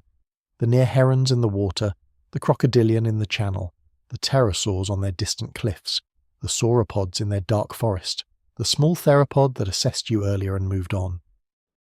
You are part of this world tonight, not as a visitor from the future, not as an observer from outside, but as one more breathing thing in a world full of breathing things, held by the same gravity, warmed by the same starlight, made of the same elements. The distinction between then and now dissolves in the moonlight, the way all distinctions dissolve when the mind grows quiet enough, and in the dissolving something settles, something releases its grip, something that has been holding since this morning loosens and lets go, drifting downward through the warm night air like a seed of something that does not yet have a name. The delta at this hour has a specific smell that you have not noticed before, or not noticed in quite this way, because the wind has shifted and is now coming from the east, from the sea, and carrying on it the salt and mineral smell of deeper water mixed with the organic richness of the delta itself, creating a composite smell that is neither sea nor river, but the specific smell of their meeting, a smell that human noses have been responding to since long before humans existed, a smell coded into the body as the smell of abundance. The moon is high now, and in its light the delta channels show their complex geometry, with a clarity that the starlight alone could not provide.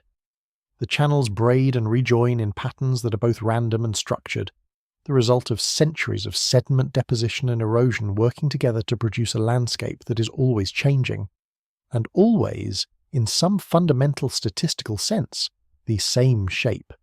Every delta in every era has this same geometry, different in detail but identical in pattern, the mathematics of water and sediment producing the same result across geological time. Something stirs in the water near the far bank. The movement is slow and deliberate, the movement of an animal confident enough in its environment that it does not need to hurry. A broad, dark shape moving through the shallow water with the particular patience of a crocodilian at ease. This one is large, perhaps 12 feet, its back breaking the water surface in a series of slightly irregular bumps that are the exposed portions of its spine and tail. It moves upstream with the current fighting it but not deterring it, its legs working in the measured underwater stride that crocodilians have used for longer than the dinosaurs have existed. The near herons, if they notice the crocodilian at all, do not react to it. They continue their patient waiting in the shallows, their long necks vertical, their eyes fixed on the water near their feet. They know, in the way that animals that live in the same territory know each other, that the crocodilian is not currently a threat to them. The crocodilian is focused on whatever the upstream current offers, and the near herons are focused on the water beneath their feet, and both are doing what they do in the specific channel of their expertise, and neither needs the other to be different. You lie on your back on the levee bank and feel the warmth from the packed earth rise through your clothing and into your back. The warmth is not the warmth of a heater or a fire, but something older and more patient, the warmth of ground that has been accumulating the sun's energy all day and is now releasing it in the slow, inevitable way that the earth releases everything, gradually and completely. This warmth enters your back and moves upward through your body, reaching your shoulders and your neck and eventually your head, and as it moves through you it carries with it something like permission. The deep, ancient permission of the warm earth, telling the body that it can release its held tensions now, that the ground is here, that the ground has always been here, that the ground will be here when everything else changes. The crocodilian has disappeared into the upstream darkness. The near herons continue their vigil. The river continues its unhurried journey to the sea. The moon continues its arc across the sky, and its light on the delta is the same light that will eventually, transformed through countless iterations of reflection and absorption and re-emission, illuminate the face of every sleeping child in every era that follows this one. Patient and silver and entirely reliable, the most ancient lamp in the world. Your thoughts are slower now than they were at the beginning of the night. This is not a loss, but a gain. The specific gain that comes when the pace of thought drops below the pace at which thoughts can create new thoughts, when the mind stops generating and starts simply receiving. The receptive mode that is closer to sleep than any other waking state. In this mode, thoughts arrive from somewhere and do not persist. Sensations arrive and are noted and pass. The river and the moon and the smell of the delta arrive and are received, and there is no secondary commentary on any of it. Just the primary experience, clean and complete. The delta breathes. All living systems breathe in some sense. The Jurassic Delta more literally than many. The respiration of billions of organisms in its water and mud and on its islands. The oxygen produced and consumed in the various layers of its ecology. The carbon fixed by photosynthesis and released by decomposition. The whole system cycling through its components with a thoroughness that leaves nothing unused. The delta is a great processor of matter and energy, and you are part of its processing tonight, breathing its air, receiving its warmth, adding your own small respiration to the sum. The river delta breathes around you in its slow tidal way, a rhythm that has nothing to do with urgency and everything to do with patience. Water moves because it has always moved. Sediment settles because settling is its nature. You watch a small eddy form near the reed bank, a lazy spiral that turns for a moment as if contemplating something, then unravels and becomes part of the river again. You feel something similar happening inside you. Small turbulences unwinding, the edges of thought softening, everything gradually becoming part of a larger, quieter flow. Near the mudflat, a wading bird, long-necked, prehistoric, utterly unhurried, lifts one foot and holds it suspended above the water. It stands like that for a very long time. Then it lowers the foot with absolute care, barely disturbing the surface, and stands still again. You've been watching it so attentively that your own breathing has matched its stillness. You realize you cannot say how many minutes have passed. Time has done something unusual out here at the delta's edge. It has loosened its ordinary grip on things, become approximate, become gentle. The moon hangs over the estuary now at its highest point, and the light it casts is neither warm nor cold, but simply silver, a colour that seems to belong only to this hour, only to standing water and sleeping grasses and the hushed expanse of a world not yet touched by human hands. You let that silver light settle over you like a second darkness, softer than the first. Somewhere out in the deeper water, something large exhales, a long slow breath that sends ripples threading toward the shore, and those ripples reach the reeds at the water's edge, and the reeds sway once, and the sound they make is the sound of everything releasing. The day releasing, the hours releasing, the last small tensions of wakefulness releasing into the wide and patient night. Dawn is still hours away. The moon has travelled further across the sky, and its light on the forest floor creates a shifting pattern as the breeze moves the canopy. You have been walking through the forest again, following the trail that the sauropod herd made during their earlier crossing, the broad path of compressed earth and broken vegetation that leads northward into the deeper forest. The trail is easy to follow even at night, wide enough that the canopy opens slightly above it, letting the moonlight filter down in long, shifting bars. The smell reaches you before you see them. It is a warm, specific smell, animal in the most fundamental sense, the smell of large mammals in your time when kept in close quarters, the smell of hay and dung, and something richer and more specific that belongs to the particular biology of these animals. It is not unpleasant. It is the smell of life concentrated, the smell of warmth, generated by many bodies in a relatively small space. You come upon the nursery from the south, following the smell and the sound, which is the sound of many large bodies breathing in close proximity, the occasional low rumbling vocalization of a parent or guardian, and beneath all of that, intermittently, the higher and softer calls of the young. The nursery is set in a broad clearing where an ancient conifer has fallen decades ago, its decay opening the canopy and allowing enough light for a dense secondary growth of lower plants. These secondary plants, cycads and tree ferns and broad-leafed forms you do not have names for, have created a kind of natural enclosure, a circle of dense vegetation around the open centre. In the centre, the sauropod young.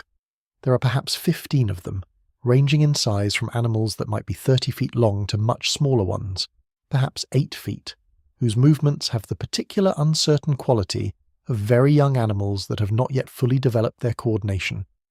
They are resting mostly, the larger juveniles lying on their sides or curled as much as their body shape allows, the smaller ones clustered in the centre in a loose pile, their long necks draped over each other, their small heads close together. Around the perimeter of the nursery the adults stand. Not many, 4 or 5 large individuals, their presence less like guards and more like boundaries, their massive bodies creating a living wall between the young and whatever the forest contains. They are not alert in the specific way of animals expecting danger. They are simply present, the way very large things are present, their weight and their warmth and their smell creating a field of safety that the young animals sleep inside. You find a position at the edge of the clearing, behind a dense cycad that provides cover without obscuring your view, and you watch. The scene before you is one of the oldest in the history of life on Earth, the tending of young, the arrangement of the group around its most vulnerable members, the patient waiting of the large for the small to sleep. You recognize it across the 150 million years that separate your kind from these animals. Recognize it in your body rather than your mind, the way you recognize music that you haven't heard for a long time. One of the smallest animals makes a sound in its sleep. It is brief and high, a sound that is almost like a word in a language you don't speak, a sound that the nearest adult responds to without fully waking from its standing doze. The great neck swings slightly in the direction of the small sound, pauses, and then settles again as the young animal quiets. The exchange is complete. Nothing needed to happen beyond what happened. A small sound made, acknowledged, and soothed by proximity. The adults breathe in long, slow cycles. Their ribs expand enormously with each breath, their flanks billowing like something being filled from inside, and then the long, unhurried exhalation, the flanks falling back, the breath released in a warm cloud that is visible in the coolest hours of the night. These exhalations from 4 or 5 enormous bodies create a microclimate within the nursery that is perceptibly warmer than the surrounding forest, a warmth that flows outward from the centre where the young are sleeping and dissipates into the trees. The sound of the breathing, once you have been listening to it for a while, has a structure that becomes apparent gradually. the way the structure of a piece of music only becomes clear after you've heard it through several times. There is the deep, slow breath of the largest adult every 8 or 10 seconds, audible as a faint wind-like rush.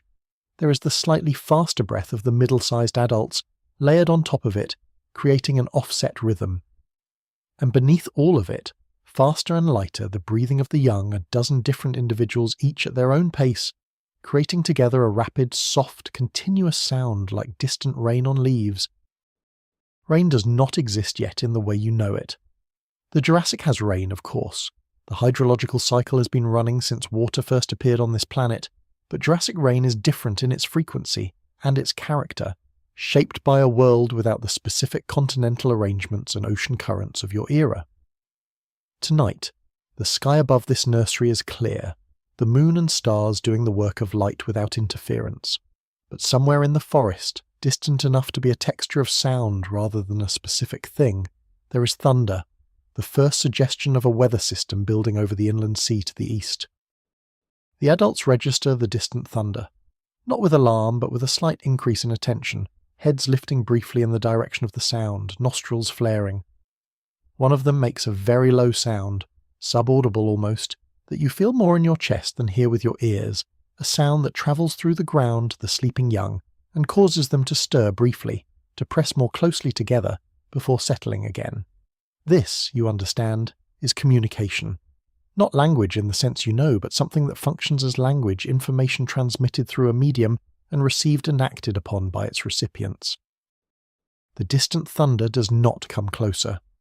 The weather system, whatever it is, moves along the coast and does not arrive at this inland forest, and by the time enough time has passed for this to be clear, the adults have already returned to their standing rest, their brief alertness dissolved back into the warm, patient vigil of the nursery night. The young sleep on. The moon continues its arc. The forest breathes around them all. You have been watching for a long time, long enough that the particular quality of alertness you brought to this place has given way to something softer, the specific softness that comes from watching something peaceful for long enough that its peace becomes your peace. Your thoughts, such as they are at this stage of the night, have the quality of the moonlight filtering through the canopy, present but gentle, illuminating without sharpness, casting shadows that are soft at the edges. A young sauropod, one of the smaller ones in the central cluster, wakes briefly. It lifts its head and looks around with the wide, slightly unfocused gaze of a young animal not quite fully awake, taking in the nursery, the adults, the forest edge, with the particular lack of urgency of something that has not yet learned to be afraid of what it does not recognize. It looks, in the faint moonlight, directly at you, or through you. The distinction is unclear, and it does not matter. After a moment, the small head lowers again. The eyes close. The young sauropod returns to its sleep without comment. You feel in this moment something that has no precise name in any language you know. Accepted, perhaps, included, witnessed without judgment by a world that predates judgment by a very long time. Whatever you are, wherever you come from, whatever you have done or left undone today and all the days before it, you are here now in this nursery at the edge of a forest in the Jurassic night, and nothing about you requires justification. You are as welcome here as the moonlight, as necessary as the breathing. The nursery's so quiet now that you can hear individual heartbeats. Not literally, but you can feel them. The throb of life in the warm air, the pulse that runs through everything that is alive, the fundamental rhythm that predates every other rhythm, older than music, older than language, older than the first creature that paused to listen to the world rather than simply moving through it. This is the pulse. You are part of it tonight. You have always been part of it. The night reminds you. The sauropod young in the centre of the nursery are arranged in a way that seems purposeful, though it is almost certainly not. The smallest animals are in the centre, the warmest and most protected position, and the larger juveniles are arranged in concentric rings outward, each ring slightly more capable of tolerating the cooler conditions at the nursery edge. This arrangement was not planned by any individual. It emerged from the simple behaviours of animals seeking warmth and contact and the comfort of proximity to others of their kind. The result is a kind of order more beautiful than planning because it required no plan. You watch the arrangement with the particular kind of attention that comes when you are very still and very quiet, and the thing you are watching requires no action from you. This is rare, in the life you normally lead, rarer than you would like. The simple act of watching something without needing to respond to it or influence it or document it or describe it. Just watching, just receiving, just allowing the thing to be itself in your presence without mediation. The adults at the nursery perimeter have their own breathing rhythm, and it is different from the juvenile's rhythm in a way that is not about size alone, but about a lifetime of breathing, the specific depth and regularity that comes from decades of practice, the same kind of settled quality and breath that comes from doing something so many times that it requires no thought and no effort, and arrives on its own, deep and complete, without the jagged edges of the breath of effort or alarm. A sound comes from the forest, not from the nursery's edges, but from deeper in, further back in the direction of the ancient conifer stands. It is low and resonant, like a note played on an instrument designed for the lowest possible frequencies, and it enters the clearing and moves through it and exits on the other side without disturbing the sleeping young, without causing any visible reaction in the adults. They hear it, you believe, because ears of this sensitivity must hear everything in a certain radius, but they categorize it as known and safe in the fractions of a second that categorization takes for animals that have been doing it their entire lives. The forest itself seems to breathe, here at the edge of the nursery clearing. The canopy above the clearing is not fully open, and the air circulation through it creates a slow, periodic movement in the leaves above the highest branches, a rustling that has a rhythm not quite like wind and not quite like anything else, the specific rhythm of air moving through a complex three-dimensional maze of branches and leaves, responding to temperature differentials between the open clearing and the closed forest in a pattern that will never be exactly repeated. One of the large juveniles, one that has been sleeping on its side, stirs and then slowly, with the great deliberateness of a large body finding a more comfortable position, rises to its feet. It does this without alarm, without the urgent scrambling of an animal disturbed from sleep, but with the slow, slightly graceless quality of a large animal reorientating its weight after a period of stillness. Once standing, it stands for a moment in the moonlit clearing, its neck extended, its eyes half open, and then it takes 2 steps closer to the centre of the nursery, to the cluster of smallest animals, and lowers its neck until its head is resting among them, and closes its eyes again. The smallest animals do not wake. They adjust slightly, automatically, to accommodate the new warmth and presence of the larger juvenile, bodies shifting in the small, unconscious way of sleeping animals that are accustomed to close contact. The adjustment takes perhaps 10 seconds, then stillness again, and the breathing layered and slow and entirely sufficient. You have been sitting here for a long time, long enough that the forest around the nursery, which was dark when you arrived, has acquired the slight pre-dawn quality that is not yet visible in the sky, but is present in the air, a change in the air's quality that happens in the hours before light, a slight thinning of the darkness, a faint increase in the coldness that typically precedes dawn, and with these subtle changes a deepening of the quiet that always accompanies the deepest part of the night. The moon has moved since you arrived at the nursery. It has travelled perhaps a quarter of its nightly arc, which means you have been sitting here for 2 or 3 hours, though the time has not felt like that, has not felt long in the way that sitting still for 2 or 3 hours usually feels long. The absorption of attention in a complex living scene that is also deeply quiet does something to the perception of time that wakefulness alone cannot. It makes time pass without passing, makes duration feel like depth rather than length. The young animals in the centre of the nursery are so still in their deeper sleep that watching them, you are reassured periodically by the slight rise and fall of their breathing, the confirmation that stillness is not absence. The breathing is very slight at this depth of sleep, the smallest and slowest breath that a body can sustain, the minimum exchange of gases necessary to maintain the ongoing chemistry of life at its most restful. It is exactly the right amount. Not less, not more. Exactly the right amount. The right. You are reminded, watching the young animals, of every sleeping thing you have ever watched over. The particular quality of a sleeping child, the specific surrender of all pretense that sleep demands, the way a person becomes most themselves, most purely their biological nature, when sleep has removed the overlay of the social self. The young sauropods have no social self to remove. They are always what they are. But the quality of their sleep is the same, total, unguarded, complete. The forest has grown quieter in the deep hours of the night. The insects that were calling at dusk have given way to different insects, species that prefer the specific temperature range of the middle night. Their calls different in pitch and pattern from the evening chorus, slower and more spaced, as if the night's insects are more meditative than the evening's, as if they are singing for different reasons or to different audiences, or simply in the different key that the cold makes available. If you are drifting now, let yourself go. Subscribe so the next story is waiting when you return. Sleep well. The water is warm. This surprises you, perhaps, if part of you expected the ancient sea to be cold and dark and formidable.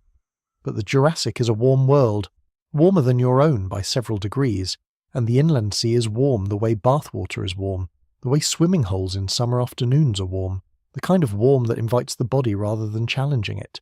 You wade into your knees, and then to your waist, and then you float. Floating in the Jurassic Sea at midnight is an experience that exists at the intersection of the most ancient and the most intimate. The water supports you completely, as water always does, the physics unchanged across all of geological time, salt water and the human body an eternal arrangement of mutual accommodation. The stars are above you and below you, the sea surface so still at this hour, in this sheltered bay between two low headlands, that the reflection is nearly perfect, and you float in the centre of a sphere of stars.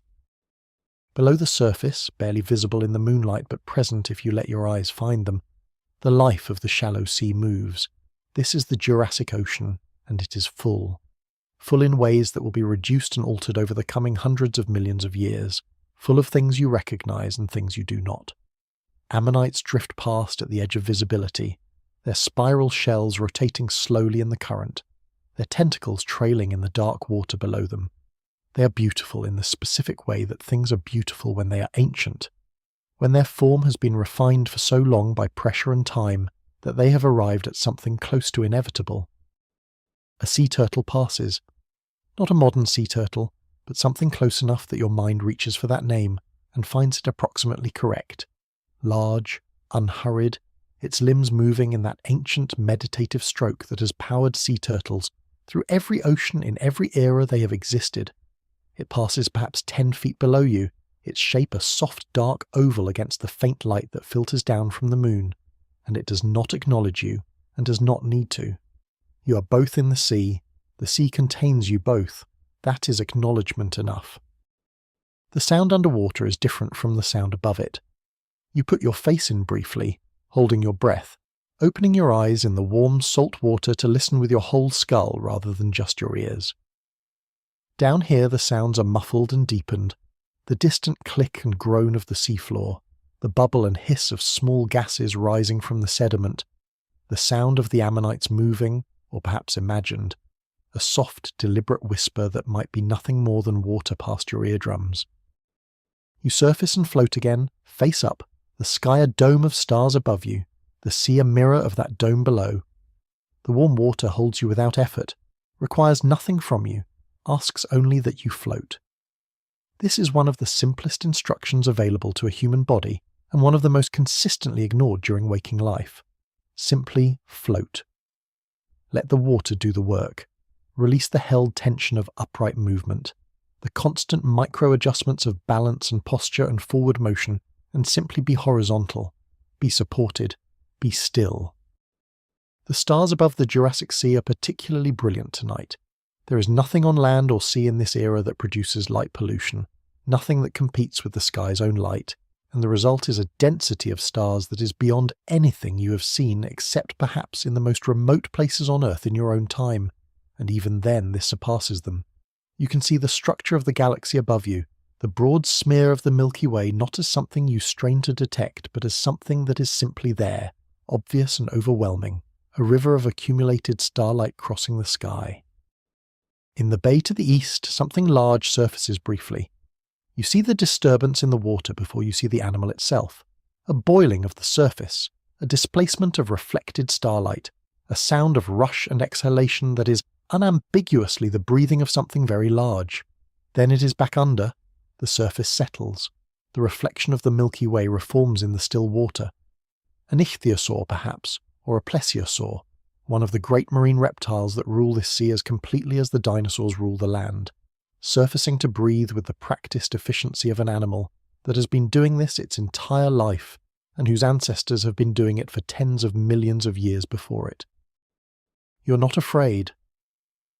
The feeling of being in the water with something very large is not what you might expect, the specific cold fear of a modern person in modern water with a large marine animal. Instead, it is something closer to the feeling of floating among all those stars, an awareness of scale, of your own precise smallness in a system that has no interest in your significance. The ichthyosaur, wherever it is now in the dark water below you, is not interested in you. You are a mystery to it, probably, an anomaly, not prey, not a threat. Simply something in the water that does not fit any category it has, and which it therefore sets aside and moves away from, returning to the business of being an ichthyosaur in the Jurassic Sea at midnight. You float for a long time. The sea is generous and consistent in the way it supports you, the salt water making the floating effortless, your arms extended, your legs extended, your spine released from the compression of gravity that accumulates over the course of any upright day. Your back lengthens, your neck releases. The tension between your shoulder blades, that particular persistent tension, dissolves into the warm water and disperses. Your body, floating in the ancient sea, is what it is, a collection of ancient chemistry, hydrogen and oxygen and carbon and nitrogen, assembled by billions of years of evolution into this particular form, floating in the sea that once held all its ancestors, returning briefly to the condition of its origins. The moon crosses the meridian while you float. You can tell because its light, which was coming from the east when you entered the water, is now directly overhead, the reflection of it a bright perfect circle in the water around you, and you float in the centre of that circle like something being held in an open palm. The moon does not know this, the moon does not know anything. But the image of it is beautiful in a way that requires no knowledge. You, small and floating, in the centre of a circle of moonlight, in the centre of the ancient sea, under the brilliant unreachable sky. The ammonites drift past again, or other ammonites, in the faint underwater glow. Their shells are the same spiral you have seen in fossils, the same Fibonacci mathematics of growth that runs through shells and flowers and galaxies, the same underlying pattern emerging in this warm sea tonight that will emerge in museum display cases in a future that does not yet exist. The mathematics of life is consistent. The spiral does not change. Something in the pattern persists through everything that changes around it, through extinctions and ice ages and the rearrangement of continents, through all the churning of geological time. You are part of that persistence, not in your specific form, which is brief and contingent and will not exist in geological terms, but in the pattern, in the chemistry, in the arrangements of atoms that will disperse when you are done with them and reassemble in other forms, other breathing things, other beings that float in other seas under other skies, each of them as briefly and as completely alive as you are right now, in this warm ancient water, under these brilliant ancient stars. The water holds you, and the night holds the water, and the earth holds the night, and the stars hold the earth in the only way that stars hold anything, with the gravity of their light and their mass, the same gravity that pulled these ancient seas into their basins and will pull the next seas into theirs and the seas after that, forever and forward, until the star at the centre of this solar system finally uses its own fuel, and the holding ends, which is so far from now that now might as well be forever. You are so still, so completely, peacefully still. The floating has become not an activity but a condition, the way sleep is not an activity but a condition, something the body arrives at rather than something the body does. The boundary between floating and sleeping is less distinct than you might have thought. Both involve release, both involve the surrender of effort, both involve trust, the deep, ancient animal trust that the world will hold you while you let go. The sea continues, the stars continue. The ancient creatures in the water below you and the ancient creatures on the land beyond the shore continue their lives with the same thoroughness and the same indifference to your watching that they have always had. And in the warm water of the Jurassic Sea at midnight, you are not watching anymore. You're simply here, and the here is everything, and everything is enough, and enough is the most generous thing in the world. The water in the bay is almost completely still. The shallow shelf that creates this bay, extending well below the surface for perhaps 100 yards before the bottom, drops away toward the deeper sea, acts as a natural barrier to the swells from the open water, so that what reaches the bay is only the gentlest residual motion, a slow rise and fall of perhaps an inch or two that you feel as you float rather than see, a breathing quality to the water itself, an expansion and contraction so slow and so gentle that it might be the sea thinking. You put your face in the water again, this time holding your position longer, learning the underwater sound landscape with more care. The dominant sound below the surface is something you did not expect. Silence of a specific kind, a silence that is not the absence of sound but the presence of a very even, very low background hum that comes from everywhere and nowhere. The sound of the seafloor, perhaps, or the movement of deep currents far below, or the specific acoustic property of this volume of ancient water that has no analogue in any other place you have been. Within this deep silence, smaller sounds, the click of a shell closing somewhere nearby, the creak of what might be the leg of a large crustacean on a rocky substrate, the barely there sound of water moving through the gills of something that passes below you in the darkness, a displacement of water that your body detects before your ears register anything specific. You surface again, breathing the warm salt air, your lungs grateful for oxygen, and your mind slightly clarified by the brief immersion. The sea here is warm at the surface, and you can feel in places the slight temperature differential, where a cold current meets the warm surface layer, a cool ribbon moving across your skin as you float, then gone, then appearing again in a different place.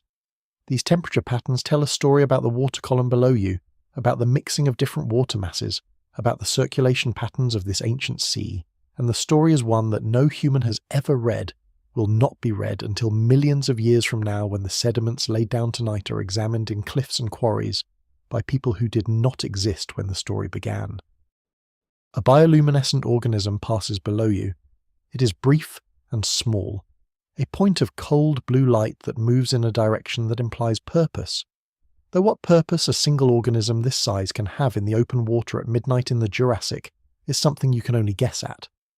The light it produces is not defensive, not offensive, not navigational in any sense you can determine.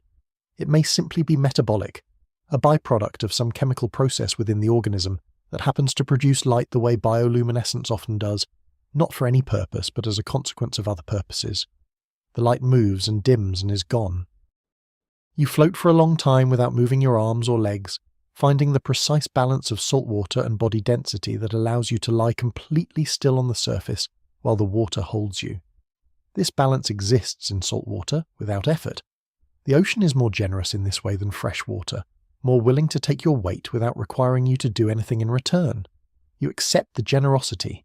You let the sea hold you the way it held the first cells that ever lived in it, the way it held every creature that has ever entered it, with total and complete indifference that is indistinguishable in practice from total and complete care. The moon has moved far across the sky, its reflection in the calm bay is still nearly perfect, and you lie in that reflection, your body in the moon's path, the moonlight on your face and in your eyes, and you look up at the source of the light that is all around you in the water and above you in the sky, and the looking is as close to prayer as a body can get without using any words at all. The moon does not know you are looking, the moon never has, but the looking still happens, and still accomplishes something that cannot be named but can be felt, in the chest, in the slow breath, in the quality of the quiet that follows it.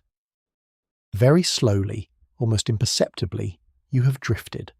The bay has received you and held you and moved you, centimetres at a time, in the direction of the gentle current that crosses it, so that your starting position and your current position differ in ways that you could not have predicted when you entered the water.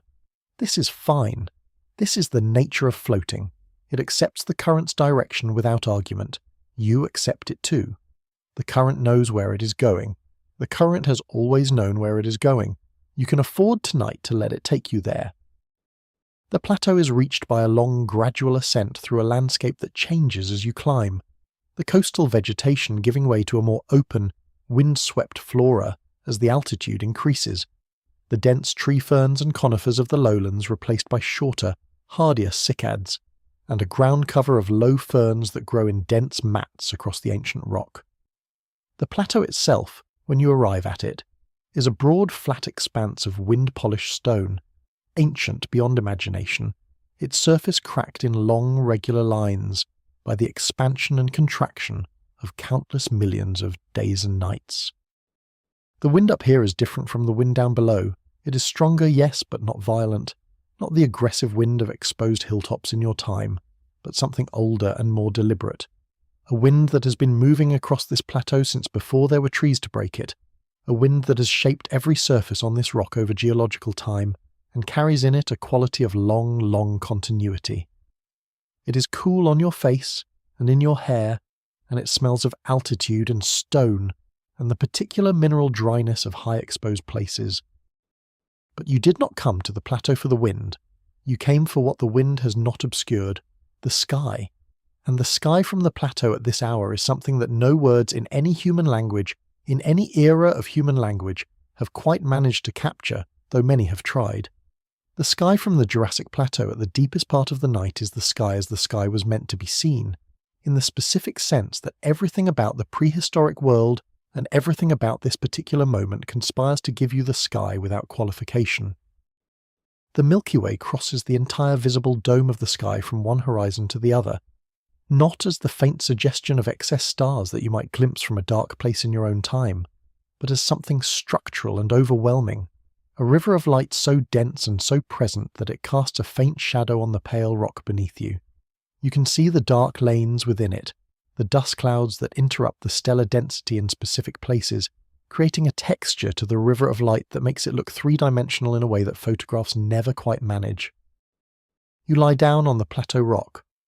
The stone is cool, much cooler than the forest floor or the sea or the levee bank, storing less heat than organic material, releasing what heat it has more quickly. But it is not cold. The rock in the Jurassic summer night holds enough warmth to be comfortable, and its surface, polished by geological time, is smoother than it looks. Smooth enough that the contact between your back and the ancient stone is unexpectedly intimate. The shape of the rock accommodating the shape of your spine with something that is almost, if you let it be, almost a kind of fit. Above you, the galaxy, and beyond the galaxy, visible in the darkest parts of the sky between the dense stellar fields, the faint smudges that are other galaxies, each one containing hundreds of billions of stars, each one so distant that the light reaching your eyes tonight left its source before the dinosaurs existed, before the first fish swam in the first ocean, before the first cell divided in the first warm pool. You are looking at the past. All astronomy is looking at the past, and in the Jurassic night on this ancient plateau, the past and the present and the inconceivable future are all visible at once, layered in the depth of the sky above you.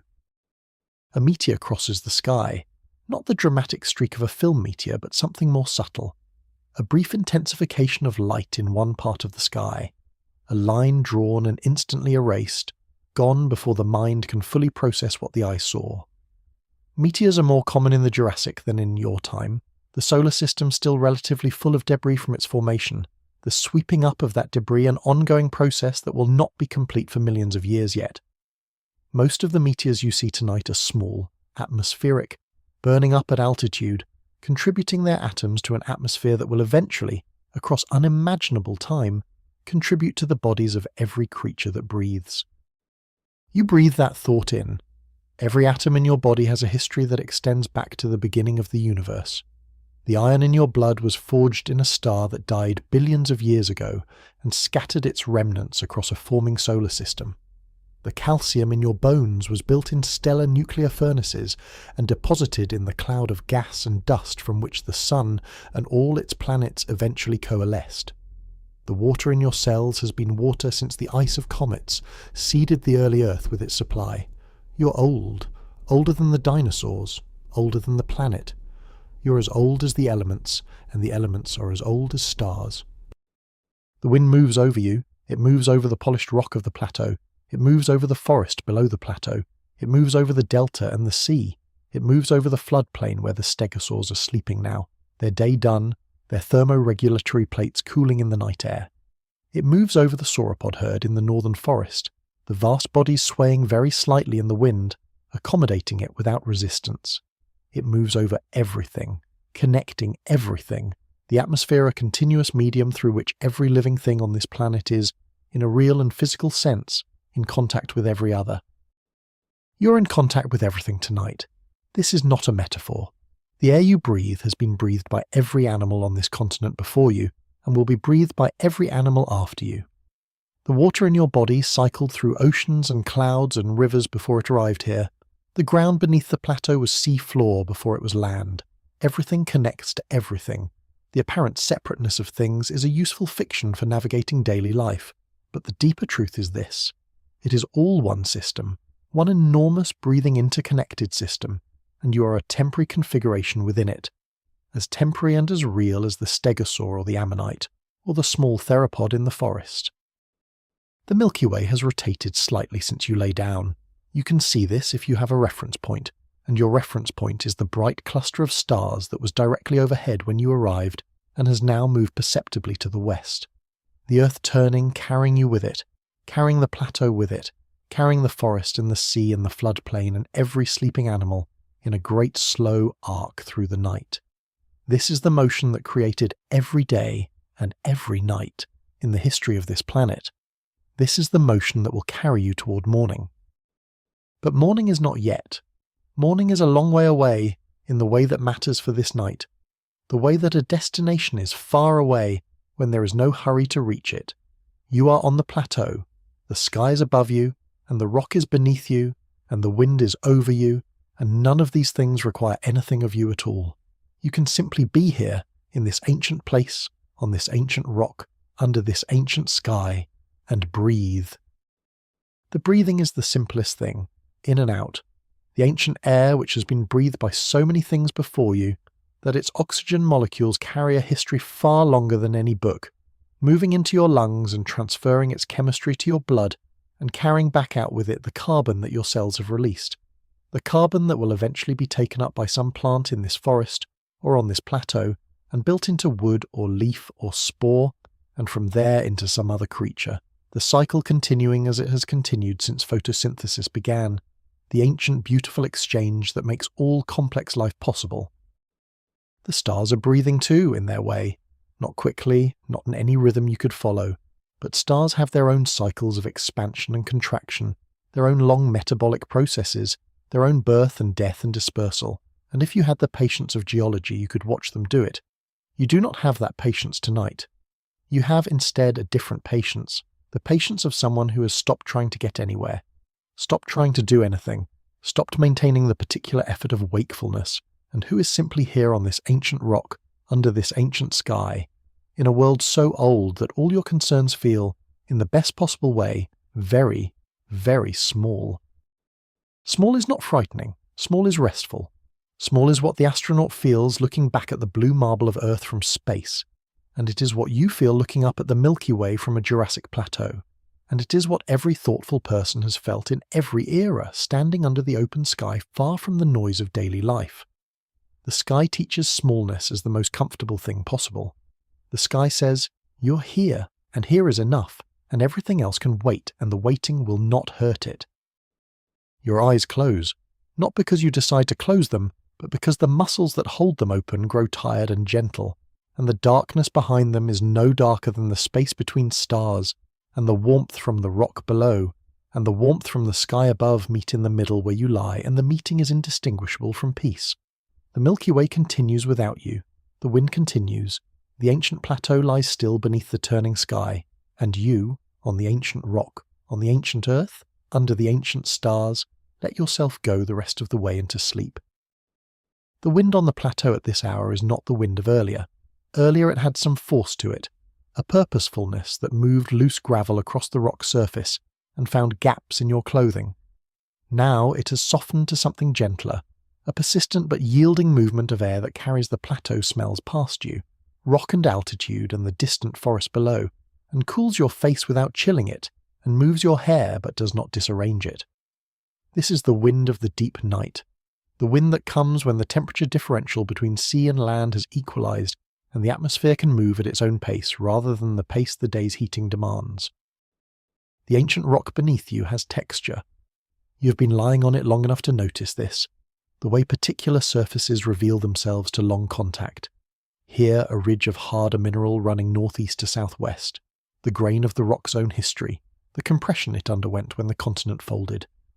There a shallow depression worn by water in some wetter era, now dry but still the shape of flowing water, the ghost of a river that no longer runs.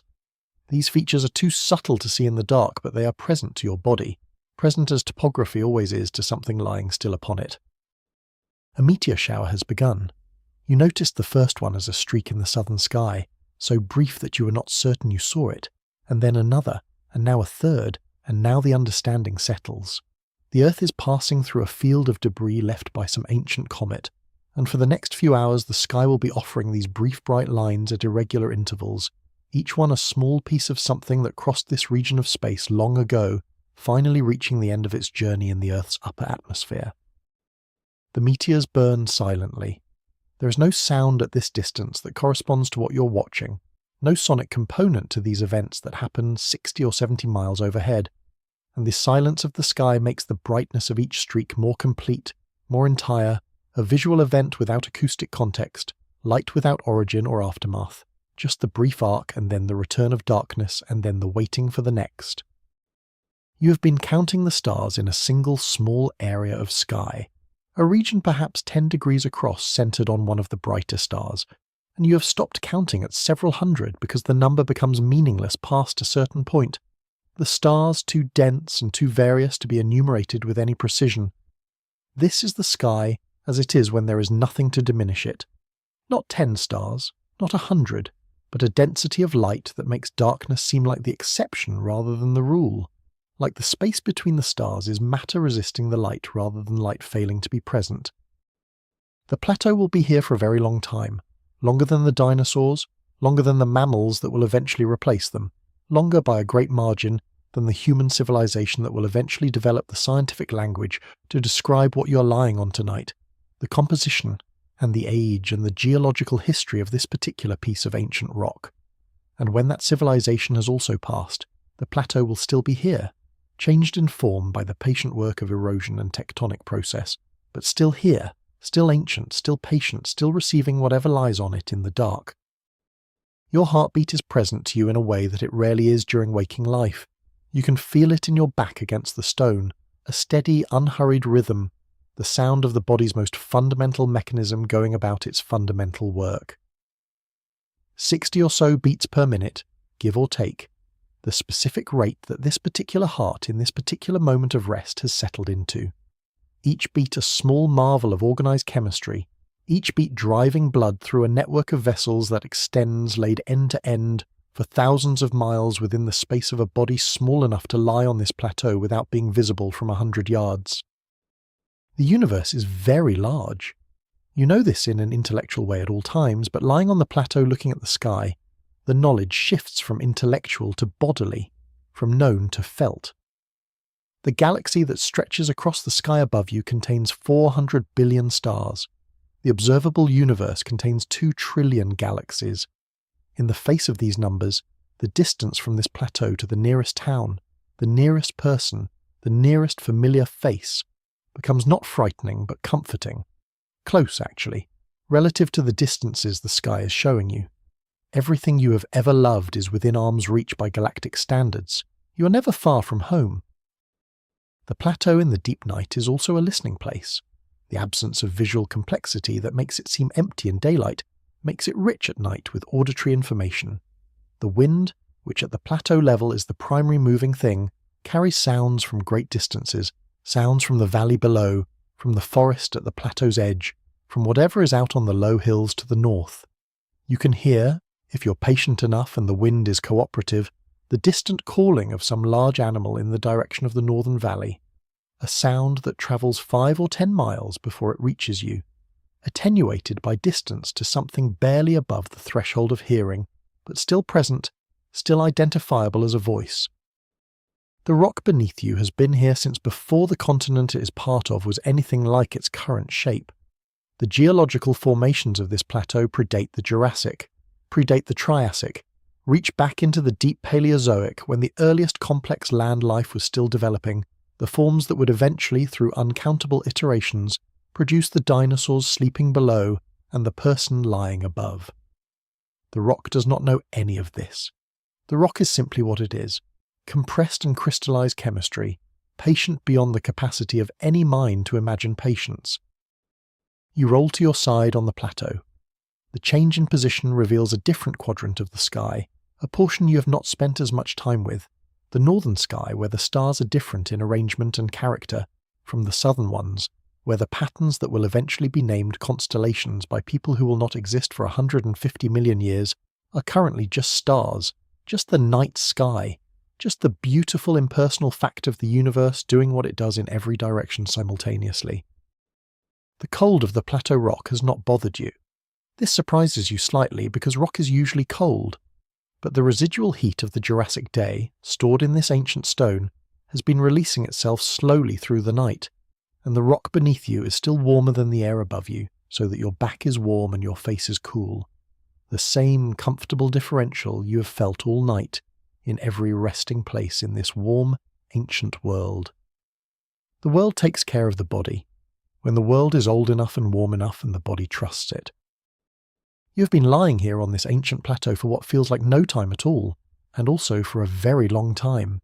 Those two things are not contradictory here, where the stars above you have been moving in the same slow arc since before any creature walked upright, since before anything knew how to wish or wonder or remember. The plateau's rock beneath you holds the day's warmth still. You press your palms flat against it, and feel that warmth travel upward through your arms, meeting the coolness of the night air at your shoulders, and the two sensations cancel each other into something neutral, something simply comfortable. You close your eyes, and the stars continue overhead, whether you watch them or not.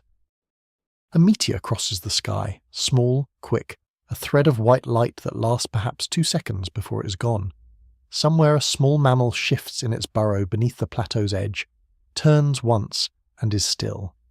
The wind that has been running steadily over the high ground all evening slows, as if the night itself is letting out a long breath. And in that pause between one gust and the next, there is a silence so complete that you can hear the blood moving in your own ears, a soft interior sound, rhythmic, steady, warm. You follow it inward, the way water follows the lowest path, and the plateau and the stars and the ancient dark grow very distant, very soft, very still. The Jurassic sky above you contains more light than darkness if you count it by the individual points of fire scattered across it. But the darkness between those lights is what you feel, vast, uncrowded, restful. It presses gently down across this high and rocky place, across the grasses and the sleeping stones and the slow exhalations of creatures nested in every hollow. And it presses gently down across you too, and you receive it gratefully, this old and patient darkness, this darkness that has covered sleeping things since the very first night there ever was. You find her in the morning meadow that is not yet morning but will be, the light that precedes the light, the sky's first acknowledgement of the approaching sun that arrives 2 hours before the sun itself, a brightening of the eastern sky that begins as barely more than a lightening of the darkness and grows slowly over hours into something that deserves to be called day. She's in the low ferns at the edge of the forest, and she's sleeping. The Stegosaur lies on her side, which is not the posture you might have imagined for an animal this large with this particular arrangement of back plates. But she has found a shallow depression in the earth, a natural hollow in the ground just deep enough to accommodate the width of her body, and in this hollow she lies at ease, her 4 legs extended and slightly bent, her tail stretched behind her, her small head resting on the ground with the specific heaviness of deep sleep. The back plates rising from her spine in their double row catch the pre-dawn sky in each of their broad faces and hold it, each plate a different shade of blue-dark. She is breathing. You can see it from 20 yards, the slow rise and fall of her substantial body, the regular rhythmic motion of rib cage and flank that tells you she is deep in sleep and has been for some time. Her breath is audible at this distance, not loud, just present. A slow, deep exhale that lasts several seconds and is followed by a pause of equal length, and then another slow inhalation. 4 or 5 breaths per minute, perhaps. A rate that makes your own breathing slow in response. That pulls your own body toward the rhythm of this sleeping animal, the way a pendulum draws nearby pendulums into synchrony. You sit in the ferns, 10 or 15 yards away, close enough to see the texture of her hide in the increasing light, the individual scales visible on her flanks, each one slightly different from its neighbours, the aggregate making a pattern that is both regular and organic, like the pattern of paving stones in an ancient courtyard that has been walked over so many times that the regularity of the original laying has been worn into something more natural and more beautiful. Her hide is the colour of old stone and dried grass, with occasional patches of darker pigmentation that break the pattern in places that seem arbitrary, but probably are not. The plates are extraordinary up close. Each one is roughly oval, tapering to a point at the top, and their surface is not smooth but covered in fine furrows and ridges that run horizontally across the plate, the marks of the vascular channels beneath the skin. In waking life, these channels carry blood that can be pooled or circulated to regulate the plate's temperature and perhaps its colour, the plates flushing and paling as the animal's state changes. Now, in sleep, they are simply cooling slowly in the pre-dawn air, their colour deepening as the temperature drops and the blood circulation reduces. Something small, a lizard-like creature, moves across the back of the sleeping Stegosaur. It picks its way between the plates with a casualness that speaks to familiarity with this terrain, this particular surface, this particular animal. The Stegosaur does not react. The small creature moves from the base of one plate to the base of the next, its clawed feet finding purchase in the textured hide, its attention apparently on whatever insects or small organisms might be found in the warm environment of a large sleeping dinosaur's back. This too is ancient. The relationship between large herbivores and the smaller animals that live in their proximity, cleaning them, eating their parasites, sharing their warmth. It is a relationship that will persist in various forms for hundreds of millions of years. The pre-dawn light is very gentle. It arrives from no specific direction, filling the sky from horizon to horizon, with a pale luminosity that is less like dawn and more like the sky beginning to remember that it can be light. In this light, everything in the meadow has a softness to it that noon will remove, the ferns still heavy with night moisture, the ground still cool, the air still carrying the specific freshness of the hours just before the sun arrives. The Stegosaur in this light is a study in the patience of large things, the way very large animals have a quality of having always been where they are, as if they arrived long ago and simply never found a reason to leave. You think about patience, the particular kind of patience that this animal embodies, not a chosen patience, not the achieved patience of a person who has worked to release their impatience, but a structural patience, a patience that is simply the natural state of an animal with a metabolism slow enough and a world large enough that there is no benefit to rushing. She will sleep until her body has taken what it needs from sleep, and then she will rise and she will graze until her body has what it needs from grazing, and she'll drink when she's thirsty, and she will seek shade when she's hot, and she will do all of these things without the overlay of commentary, without the secondary mental activity that in your species runs alongside every physical act, observing and evaluating and planning and regretting. This is not stupidity. This is a different kind of intelligence, an intelligence so thoroughly integrated with its world that it does not need to stand apart from that world and think about it. The Stegosaur is not separate from the meadow. She is the meadow, in a sense the meadow's way of taking in plants and producing warmth, and eventually returning both to the earth. She is a process in a larger process, and the larger process is what you might call the world, and the world has been doing this for long enough that the intelligence within it has a depth that purely cognitive intelligence can barely approach. The ferns around her are still damp. You can feel this from where you are sitting. The cool moisture that rises from the plant-covered ground in the pre-dawn hours, the particular freshness of air over wet vegetation. The smell of it is green and sharp and pure. The smell that the word fresh was trying to describe when it was first applied to air, a smell that predates the word by a very long time and will outlast it. You breathe it in, you let it fill your lungs, you breathe it out, and something goes with it, something from the night's slow accumulation of thoughts and states and small concerns. The Stegosaur moves in her sleep. Not waking, not alarm, just the small unconscious adjustments that any sleeping body makes over the course of a night. A slight shift of weight, the tail moving fractionally, one hind leg straightening and then bending again. These movements are so natural and so expected in any sleeping body that seeing them in an animal, this ancient and this size, creates a kind of resonance, a recognition, across all the time and difference between you. She's doing what you do, she's settling more deeply into rest, she is letting the night hold her. The small creature on her back has found whatever it was looking for and moved on. The Stegosaur's back is empty now, just the double row of plates rising into the pale pre-dawn sky, just the slow breathing, just the particular stillness of an animal in its deepest and most necessary rest. Around her, the meadow is beginning its own waking. Individual fern fronds still wet from the night begin to move as the first very slight warming of the air creates the beginning of the morning breeze. A small flying insect, the first of the day, traces an erratic path above the fern tops before settling on a cycad frond. But she does not wake.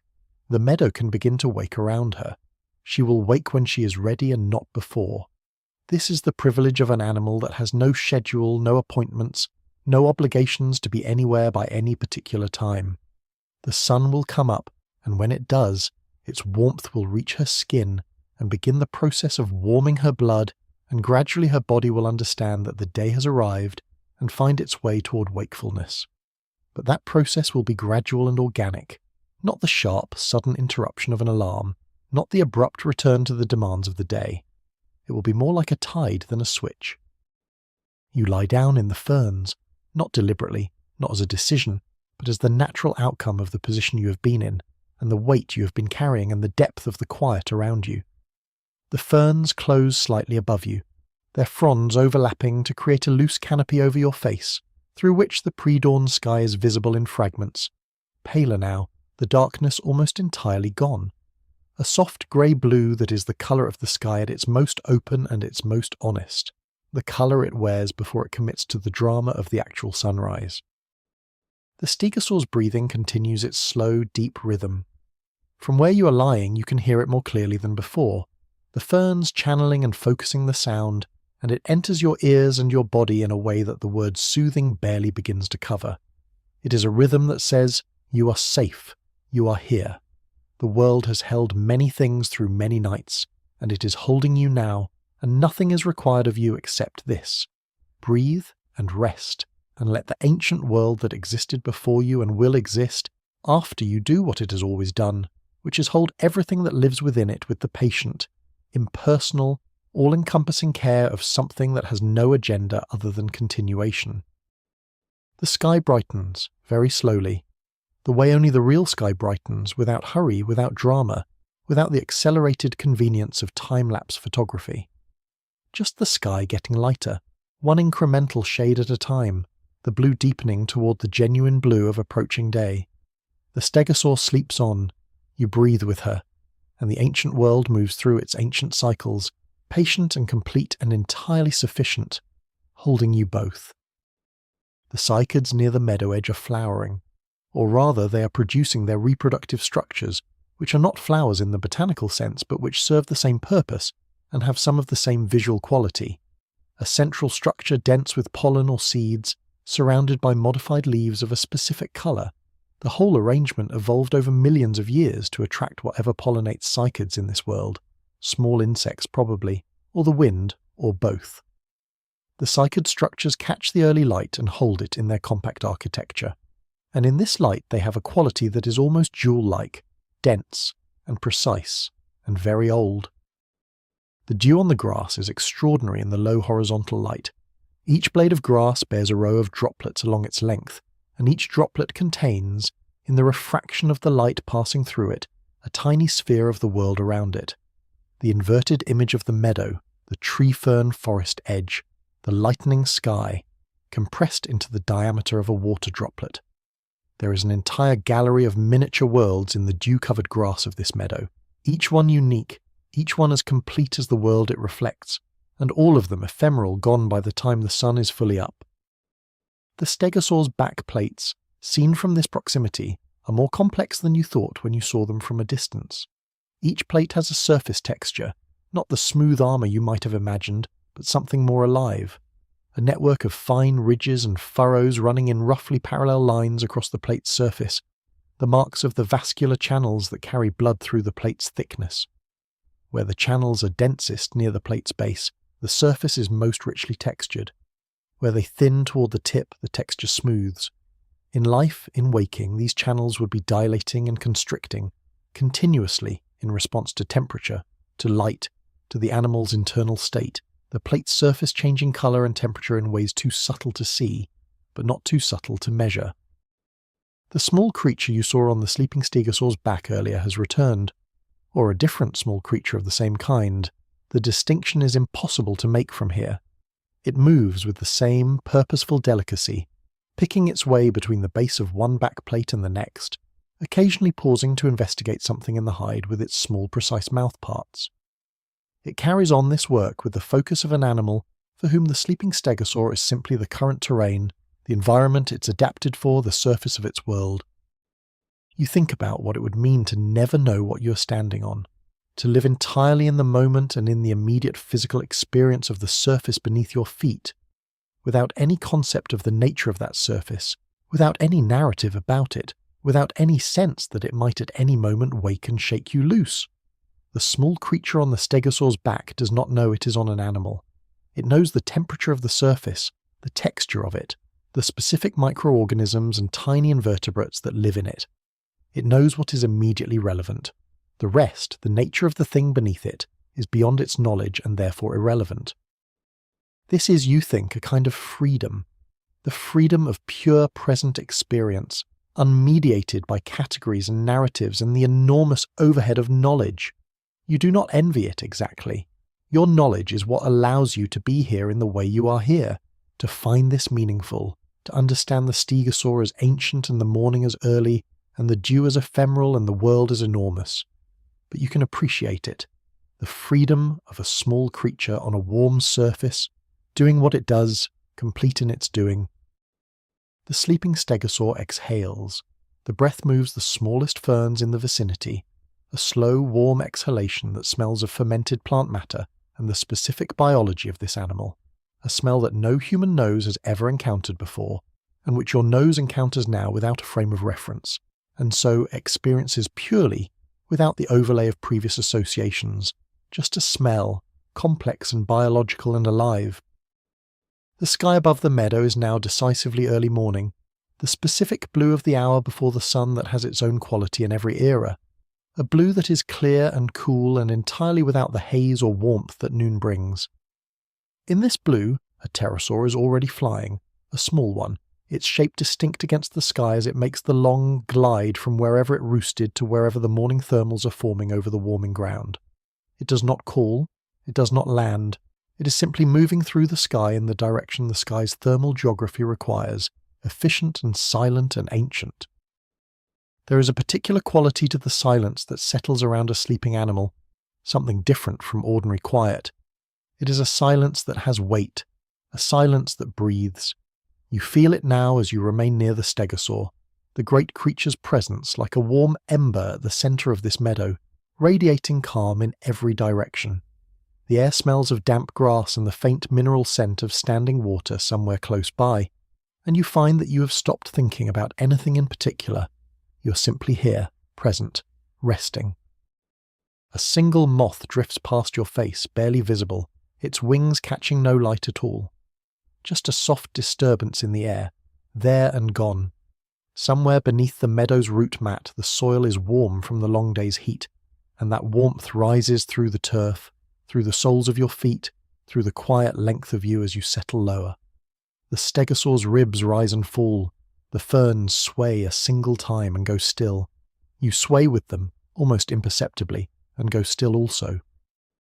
This is the deepest hour of the prehistoric night, the hour when the world seems to pause between one breath and the next, when everything living chooses rest over motion, when even the insects go quiet and the air holds itself in perfect suspension.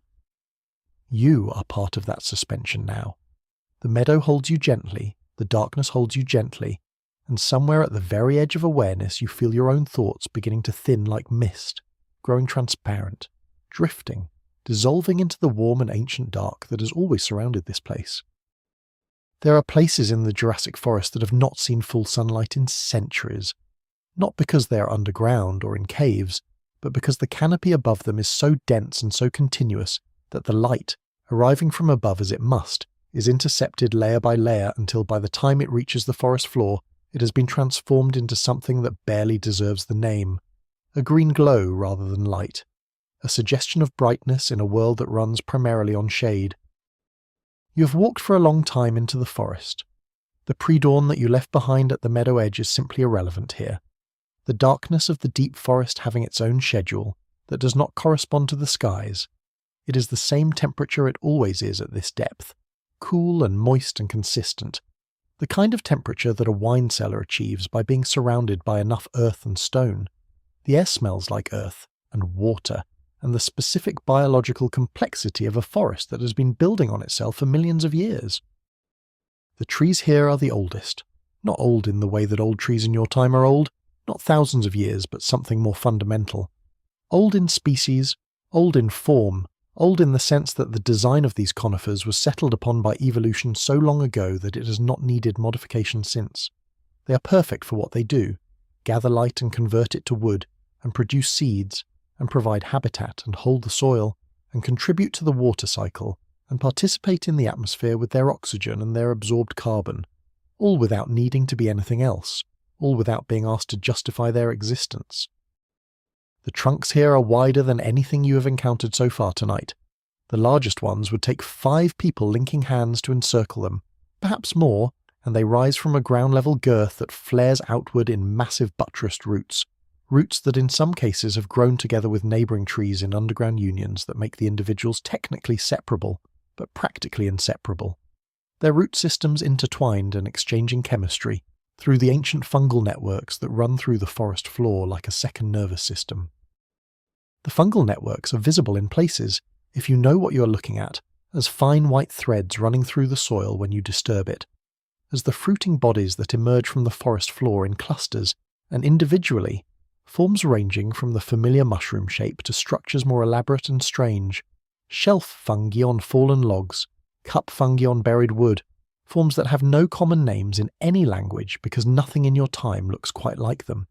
They glow, some of them, with the soft bioluminescence you observed earlier, but here in the deep forest it is more prevalent, the forest floor scattered with small cold lights, the accumulated luminescence of the fungi that break down the endless supply of dead wood into the nutrients that the living forest requires. You move between the trunks, following no particular path because there is none here.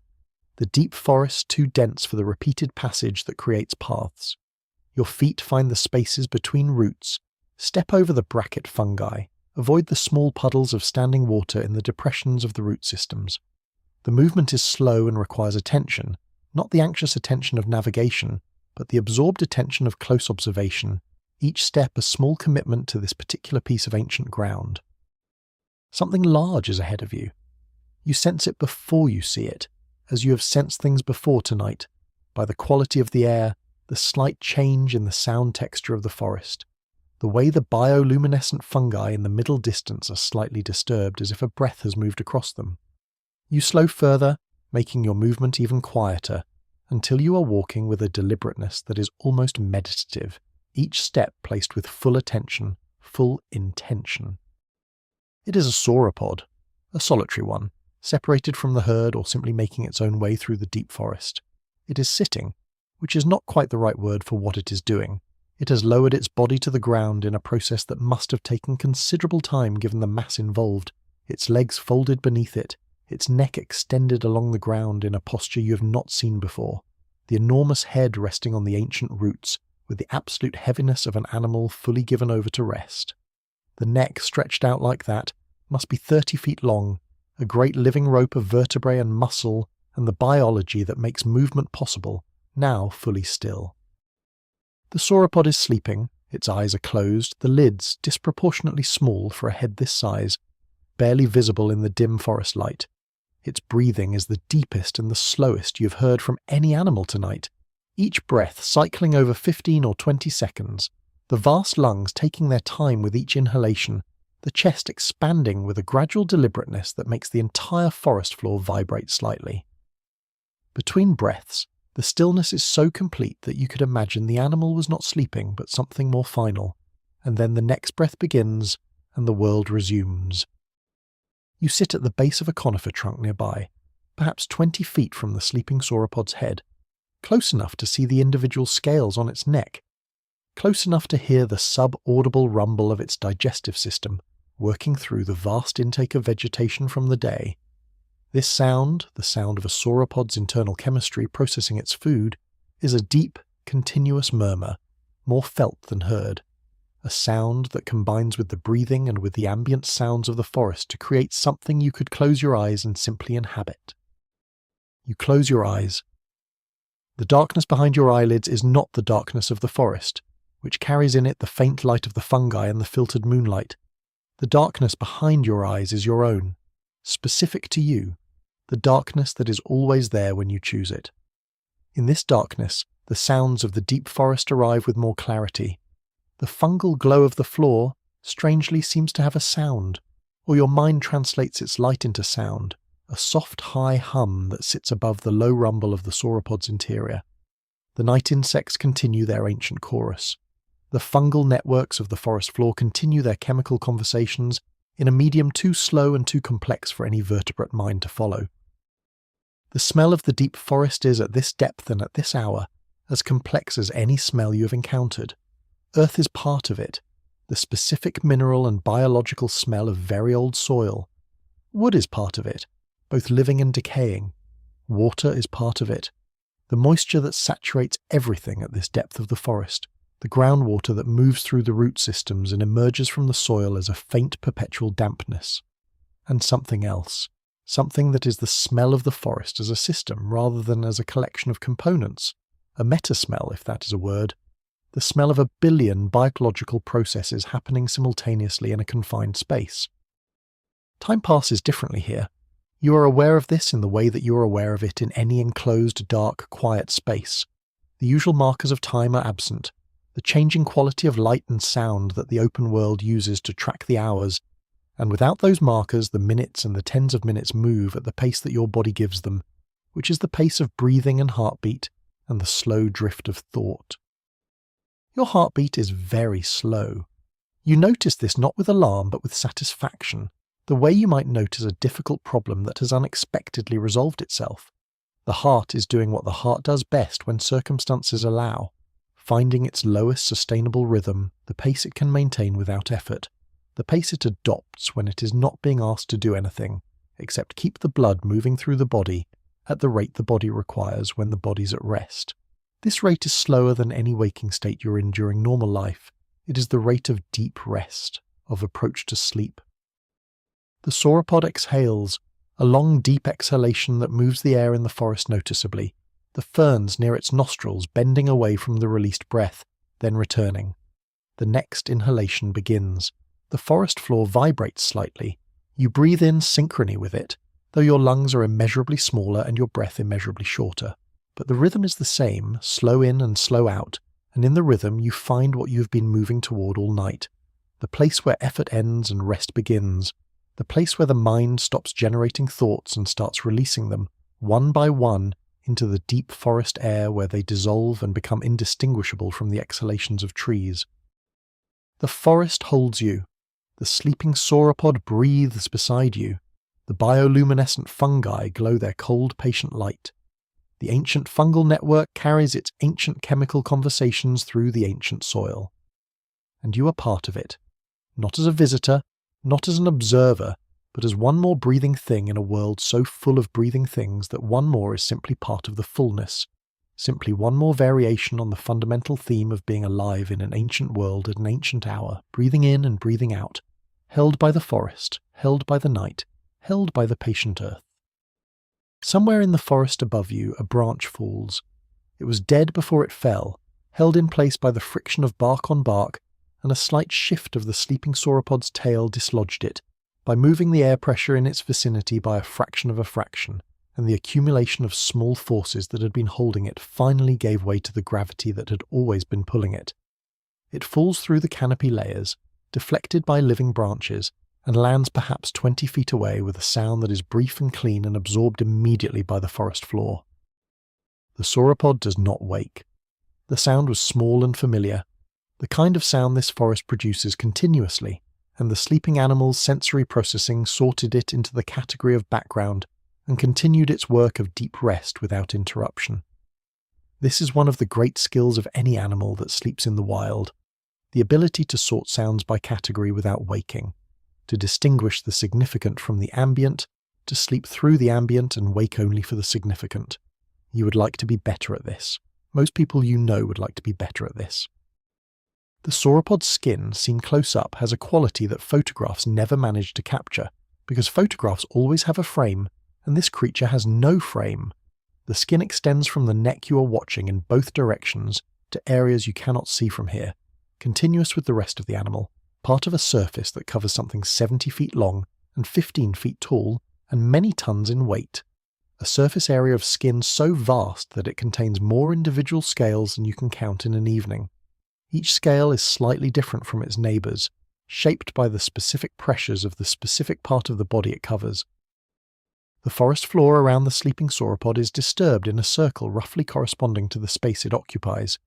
The ferns and mosses within this circle are compressed, bent, in some cases broken, by the animal's mass distributed over the ground during its rest. This disturbance will recover. The bent ferns will straighten over the next few days as their cells resume their normal water pressure. The broken ones will eventually be replaced by new growth from the roots. The compressed soil will aerate again as the water cycle works its slow restoration. By next month there will be little visible evidence that this animal rested here. By next year, none. The permanent evidence will be structural, invisible to anyone not looking for it. A slight compression of the deeper soil layers, a change in the chemistry of the ground at this spot, a very faint difference in the composition of what grows here for a few seasons, before even that resolves back into the general ecology of the forest floor. The sleeping sauropod will leave less trace on this ground than a human campfire leaves on modern soil, and the trace it leaves will last less long. And this is fine, this is appropriate. The world makes room for the large things that pass through it and closes again after them, leaving itself intact. You have been in the forest for a long time now, and your body has adjusted to its rhythms. Your breath is slower than when you entered. Your eyes have stopped trying to find sharp details in the dim light, and have relaxed into the softer vision appropriate to low light, the wide-field peripheral vision that serves night navigation, that finds movement and contrast rather than fine detail. Your ears have organized the sound of the forest into layers, the close sounds of the immediate vicinity, the middle distance sounds of the forest within 100 yards, the far sounds that come from the edges of audibility and belong to a world too distant to specify. In this layered hearing, the sauropod's breathing is in the close layer, constant and deep and reliable, the most prominent sound in the immediate vicinity, the sound your attention returns to whenever it has ranged outward through the other layers and found nothing requiring response. It is an anchor, this breathing, a metronome for the forest night, slow and certain and completely trustworthy, the breath of something so large and so established in this world that the mere fact of its breathing is a kind of reassurance, the announcement that the world is whole and its largest inhabitants are at rest. Your own breath follows it. This is not something you decide.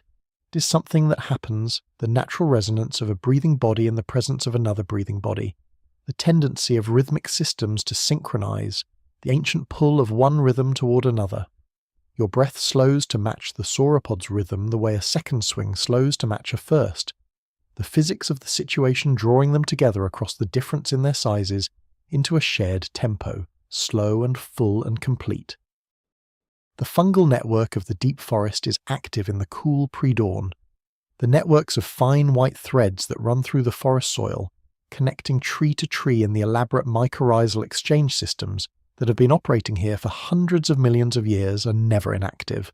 But in the cool quiet of deep night they seem more present, more visible as a principle if not as a specific structure. The forest is connected, not metaphorically, literally. The carbon that the tall conifers fix in their leaves travels down through their roots into the fungal network, and from there to other trees whose roots are in the shade and cannot fix their own carbon. The forest is a shared system, a cooperative, a network that predates every other form of cooperation by enormous spans of time. The sauropod sleeping beside you is part of this network in a sense. Its dung, deposited across the forest floor over its lifetime, enriches the soil that feeds the trees that feed the fungal network that feeds other trees. Its browsing shapes the composition of the forest, creating gaps that allow secondary growth, maintaining the mosaic of habitats that the diverse ecology of this world requires. The sauropod is not just in the forest. The sauropod is part of the forest in the same way that the fungi are part of the forest, in the same way that you are part of whatever ecosystem you were born into, and which has shaped you in ways that operate entirely below the level of your awareness. The pre-dawn quiet is a specific thing, not the quiet of midnight, which has a settled, established quality, the quiet of a world that has been dark for hours and has adjusted to its darkness. The pre-dawn quiet is more provisional, more anticipatory, a quiet that is aware of its own impermanence, that holds the tension of the approaching change in the same way that the space before music begins holds the tension of what is about to arrive. The forest knows what is coming. Every living thing in it knows, in its way, that the darkness is temporary and the light is returning. You feel this knowledge in your body, not as an idea but as a physical thing, a slight shift in some deep register, the beginning of the transition from the full depth of the night's rest toward the lighter, more watchful state that precedes waking. You are not there yet, but the direction has been established. The body is beginning, very gradually, the long process of returning to the day. The river in the early morning is a different river from the river at night. The water itself has not changed, the same ancient water in the same ancient channel, but the light has changed, and with the light, everything else. The sky above the river valley is a clear, luminous blue, the blue of just before sunrise when the atmosphere is beginning to scatter the sun's light across the whole visible sky, turning the darkness into something that still qualifies as night, but only barely.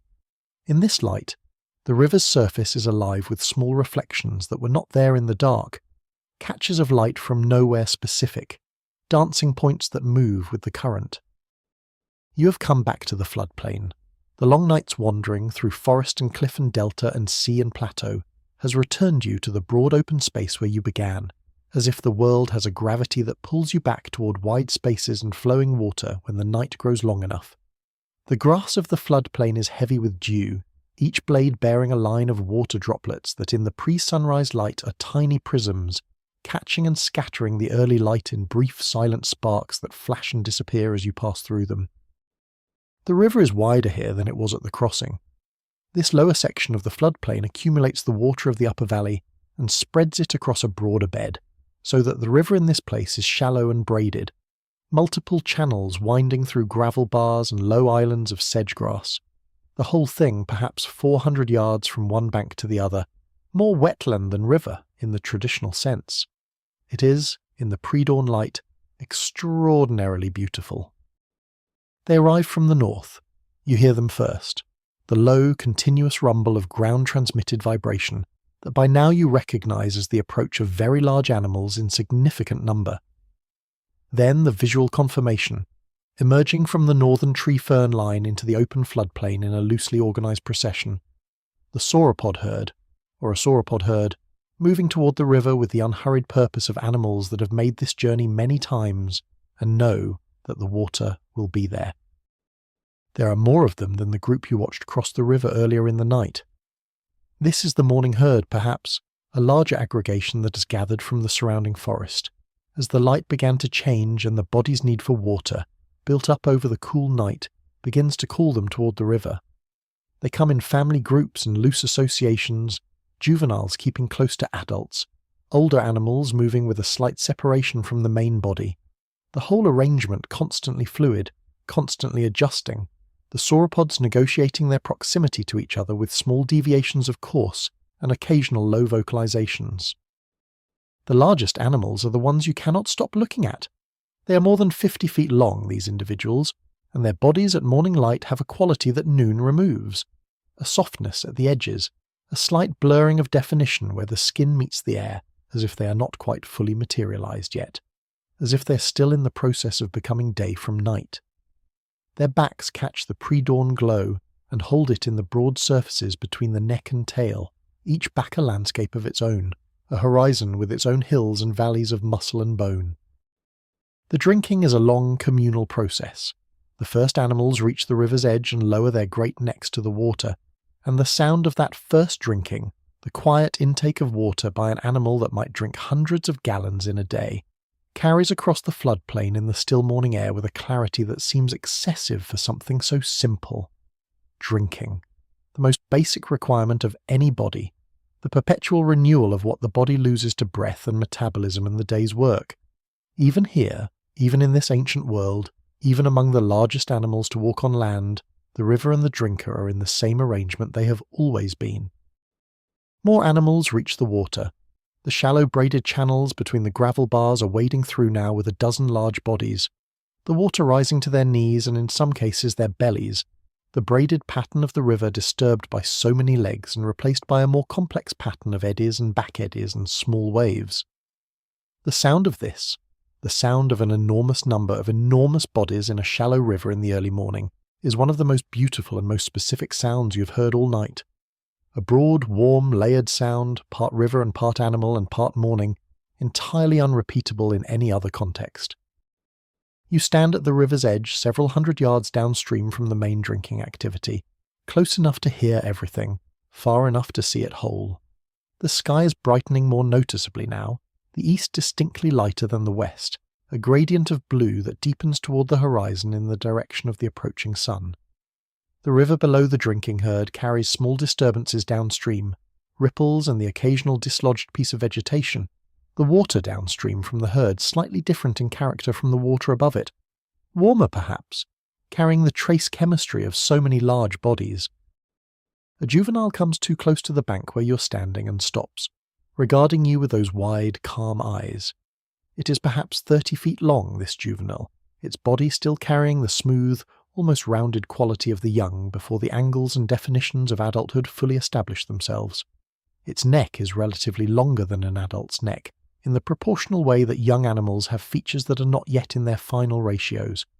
It regards you for perhaps 10 seconds, which is longer than any animal tonight has given you, and then it turns away and wades deeper into the river to drink.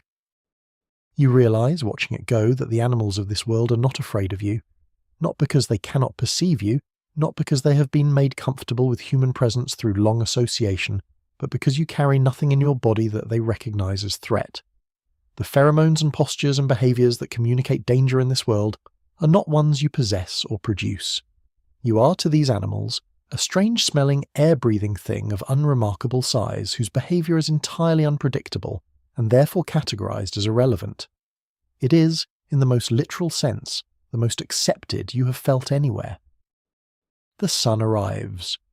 Not all at once. It announces itself first as a brightening of the eastern horizon that has no visible source, then as a red-orange glow above the tree fern line, then as the specific quality of light that happens in the minute before the solar disk appears, when the sky is lit from below the horizon, and everything in the world is illuminated from an angle that no sun in sky can provide. In this light, the sauropods are extraordinary. Their bodies glow from the side, each scale and fold and contour lit and shadowed, with a precision that the overhead light of noon will flatten, and for a few minutes before the sun actually rises above the tree line, the floodplain and the river and the drinking herd are held in a light so perfect that it seems designed for exactly this. Then the sun clears the horizon, the light shifts from horizontal to slightly upward, the shadows of the animals elongating behind them, the river sparkling now with direct light rather than the softer pre-dawn glow. The first warmth of the day arrives, instantly perceptible on your face and arms, the slight temperature change that marks the transition from night to morning, from the residual cool of darkness to the beginning of the daily building of heat. The sauropods drink on, undisturbed by the change in light that marks for you so significant a transition. To them, it is simply the continuation of the day's beginning, the next moment in a sequence that has always been the same, the river and the body and the water passing between them with the simplest and most ancient exchange. They will drink until they are satisfied, and then they will move into the forest for the day's feeding. They have done this every day of their lives. They will do it again tomorrow. The consistency is not monotony. It is the deep, still rhythm of a life fully fitted to its world. You sit on the river bank as the morning comes fully in. The dew is already beginning to lift from the floodplain grass, evaporating in the first warmth of the sun, rising as a faint mist that drifts slowly across the open ground and gradually disappears into the brightening air. The insects that were quiet in the deepest hours of the night are waking and beginning the day's activity, their sound shifting from the slow, deep pulse of the night chorus to something quicker and higher and more varied, the day insects beginning their different conversations. The night is over. Not with regret, the night does not end with regret in a world that does not have the concept, but with the same completeness with which it began. Fully, naturally, inevitably, the day replacing the night the way the day has always replaced the night, the way it will continue to do for longer than you can imagine, carrying you forward each time from the darkness into the light, from the deep quiet of sleep into the world renewed. The sky above the floodplain is committed to morning now. The tentative lightning that began an hour ago has become something definitive, a sky that is no longer dark but not yet fully light, the sky of the transitional hour that belongs completely to neither night nor day, and which has a quality all its own, cooler than night because the night's stored heat has fully dissipated, softer than day because the sun is not yet providing directional light, evenly luminous from horizon to horizon with a grey-blue light that shows everything in its true size and its true shape without the drama of shadows. The floodplain in this light is larger than it appeared at night. The night's darkness compressed it into what you could see, which was near things in starlight and distant things in silhouette.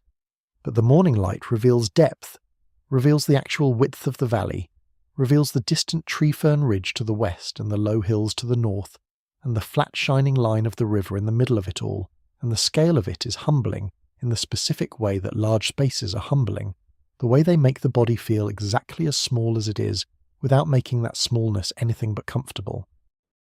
The sauropods at the river are not the only animals the morning has brought to the water. From the south, a group of smaller animals is approaching the river's shallower eastern reach.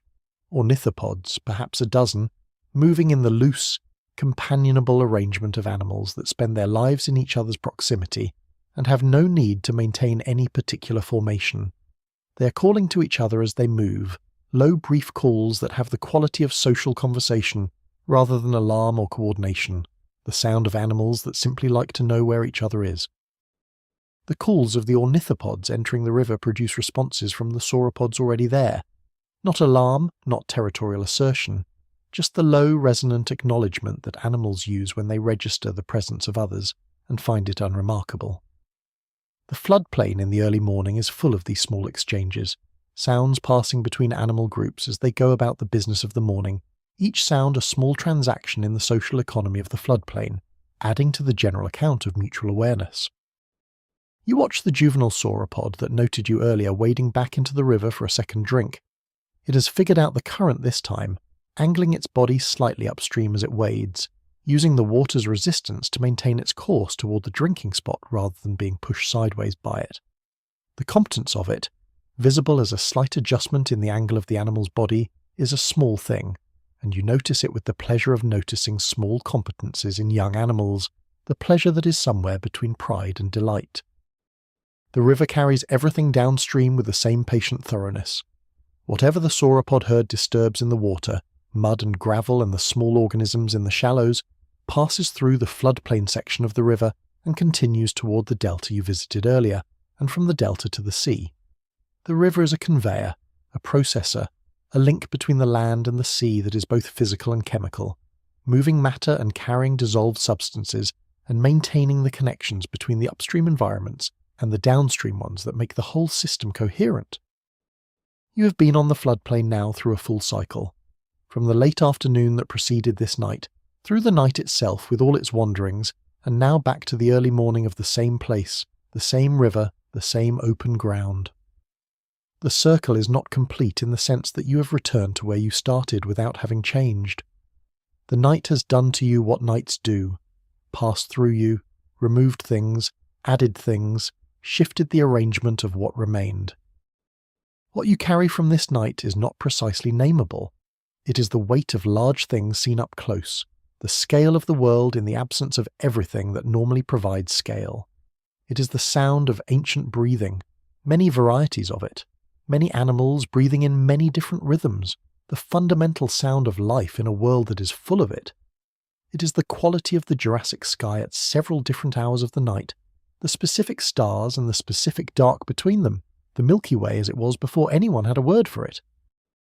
The ornithopods entering the river make the specific sounds of animals entering water, the splash of displacement, the brief calling notes as they confirm each other's location, the sound of water rushing past their legs as they push into the current. These sounds are not alarm and not conversation, but something between, the incidental social vocalizations of animals that maintain contact through their activities, rather than pausing for the purpose of contact. They are saying, I am here, and here is fine, and the water is good this morning, though none of this is said in words or even in intentional communication, but simply in the sounds that the activity produces. The sauropod herd, having drunk their fill, begins to move toward the northern forest. They move with the same patient majesty with which they do everything, the ground telling you they are moving before your eyes confirm it, the deep vibration returning to the earth. This time it moves away rather than toward, diminishing rather than increasing, the rhythm of it becoming slower in your perception, as the animals gain distance, until it is barely detectable and then gone. The floodplain returned to the rhythms of smaller lives. The morning birds are fully active now. You can hear a variety of calls from the forest margins, not the monotone insect chorus of the night, but something more complex and more varied. Calls that overlap and intersect and sometimes seem to respond to each other in brief exchanges that might be territorial, or might be social, or might simply be the auditory overflow of small animals experiencing morning and finding it, as you find it, worth expressing. The diversity of the call speaks to the diversity of the callers, the many niches of the Jurassic forest, each occupied by a species that has evolved its own specific voice for its own specific needs. The floodplain in full morning light is as beautiful as the floodplain at sunset was beautiful, but differently. The evening beauty was one of fading, of warmth giving way to cool, of light becoming dark, a beauty of endings. The morning beauty is one of beginning, of cool giving way to warmth, of dark becoming light, a beauty of returns. Both are complete. Both are what they are. The floodplain does not prefer one to the other, does not find one more beautiful than the other. It simply is, in whatever light finds it, entirely itself. The river at dawn is not the same river it was at midnight.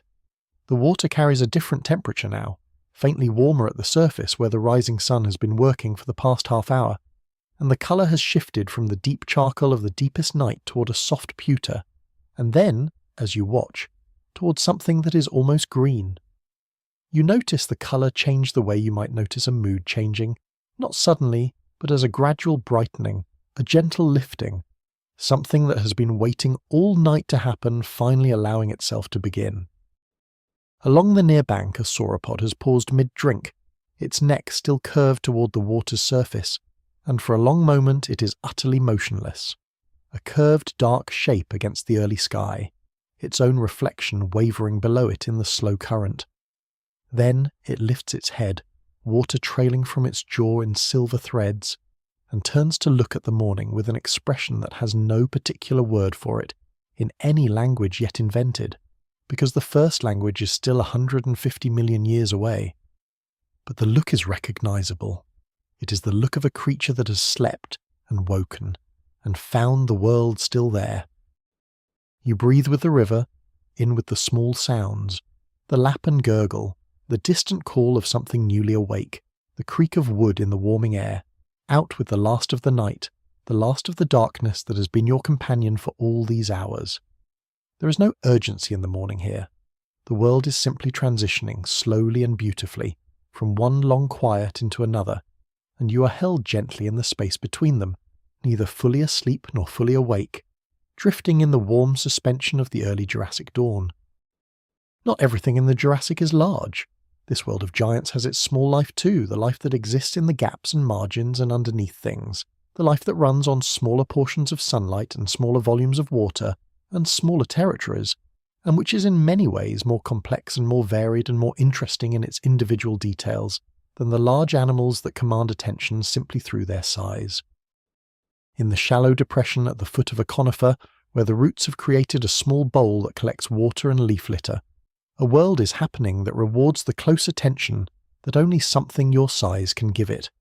The water in the bowl is no more than a few inches deep, but it is inhabited by larvae of insects whose adult forms you may have seen during the night, by small crustaceans that have arrived through the groundwater, by the microscopic life that exists in any standing water in any era, and which is the foundation of every food web more complex than a single-celled organism. You lie on your stomach in the cool morning air, your face close to the bowl, and you watch. The larvae are extraordinary at this scale. They move through the water with a precision that seems deliberate, with the specific purposeful efficiency of animals that have been doing exactly this for millions of years, exactly this same form in exactly this same kind of water pool, generation after generation, learning nothing new because nothing new is required. They are perfect. They were perfect before the dinosaurs existed, and they will be perfect after the last dinosaur has become rock. The surface of the water is a different world from the water itself. On the surface film, which is held together by the surface tension of water, in a way that makes it function as a kind of membrane, other small animals move. Not insects yet, this early in the evolution of insects, but analogous things. Small arthropods that walk on the film, using its slight elasticity to support weight that the water below could not, moving across the surface of the world as if the surface is solid, as if the water below is simply an interesting darkness that is not their concern.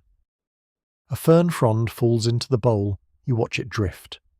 The frond is small, perhaps 6 inches long, and it enters the water at one end and floats down to a horizontal position, disturbing the surface film animals briefly before they resettle around it. The frond's green is vivid against the darker water, and as it floats, a small insect or insect-like creature lands on it, using it as a raft in the most practical sense, standing on the floating vegetation and extending its mouthparts into the water to feed. Nothing in this bowl is wasted. Everything that arrives becomes part of what the bowl provides. Further along the forest floor, beneath a broad sheet of bracket fungi that creates a low horizontal ceiling, perhaps a foot above the ground, another small world. The underbracket space is occupied by a community of animals whose entire lives are lived in this specific microhabitat. Small arthropods, worm-like creatures, things that move on more legs than you want to count, things that barely move at all, and might be plants if they did not occasionally reconfigure themselves. They are going about their small, essential, utterly absorbed lives in the specific quiet of a space that is enclosed and humid and protected from the general weather of the world above. One of the bracket dwellers, a creature perhaps an inch long with what appears to be a segmented body, and the particular quick, deliberate movement of something that has many things to do, pauses at the edge of its world and encounters the edge of your world, which is your finger extended along the forest floor. It pauses. You pause. In the pause, you're both simply here, two forms of animal life in the same small space, the one immeasurably older in its form and the other immeasurably more complicated in its mind, but both here, both breathing, both the result of the same long process of evolution and chance and persistence.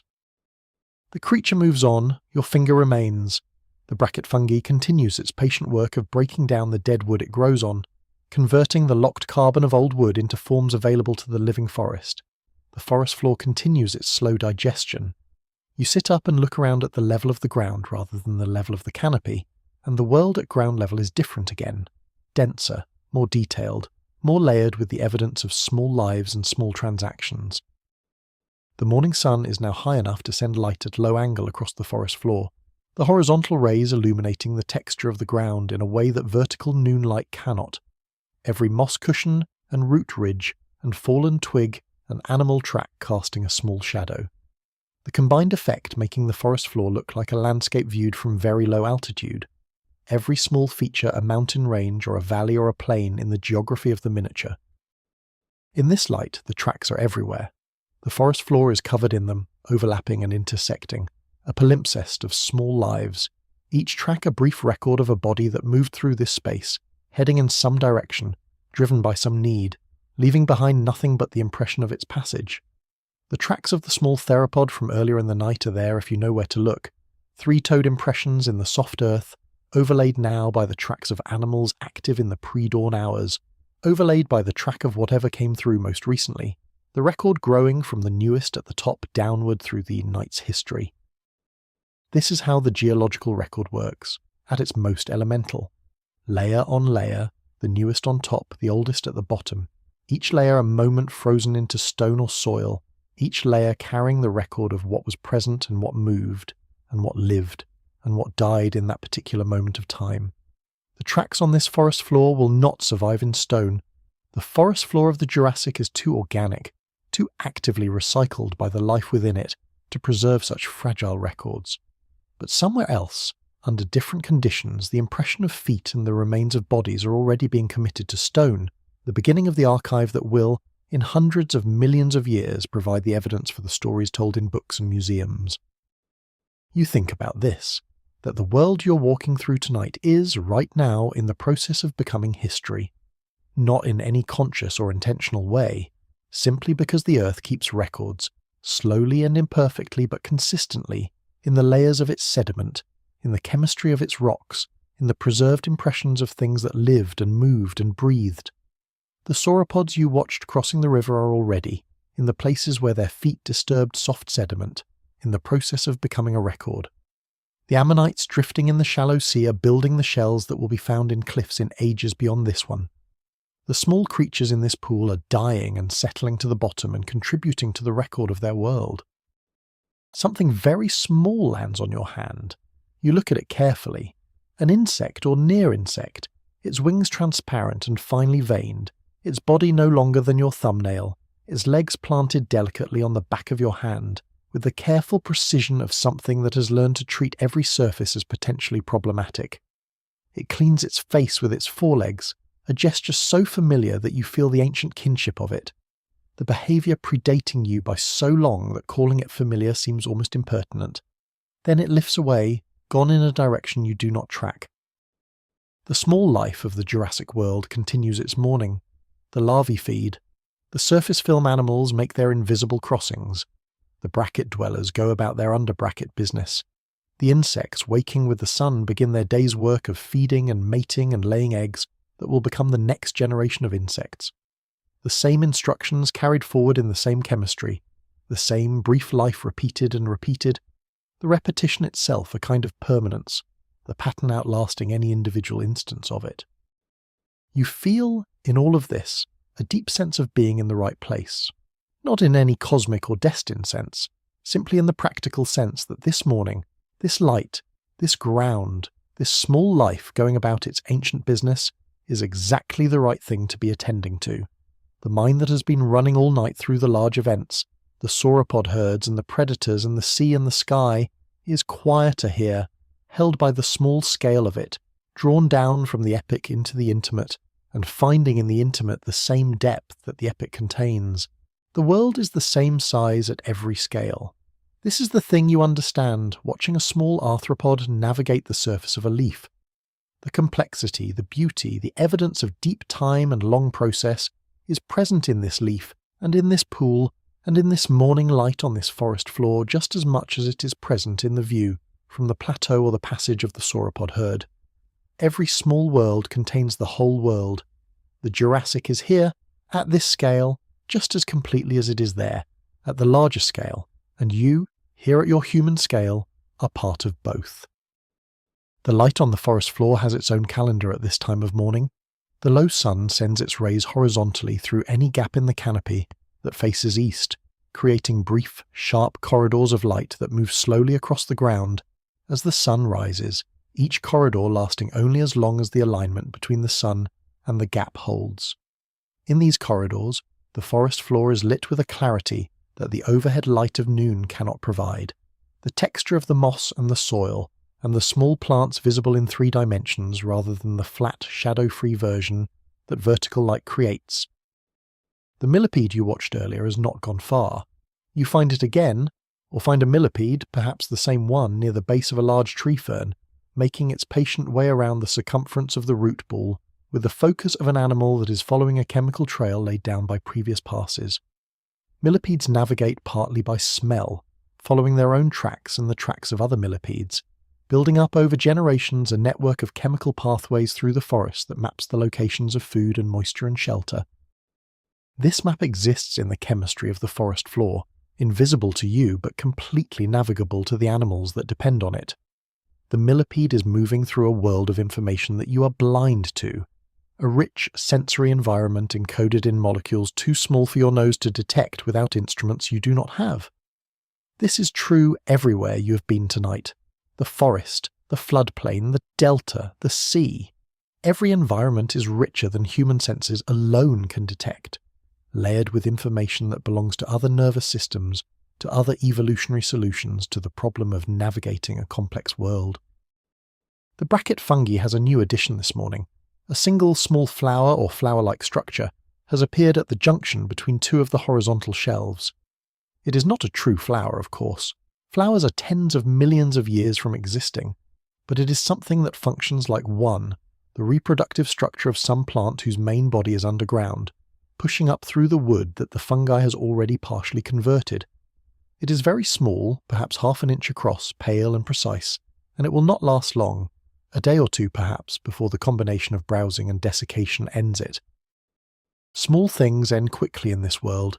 Everything ends quickly by geological standards, but small things end especially quickly by any standard, their brief lives compressed into seasons or days or hours. The larva you watched in the pool this morning will transform within weeks. The small insect-like thing that landed on your hand will live for perhaps a day in its adult form. The structures of their brief lives are as complete as any structures.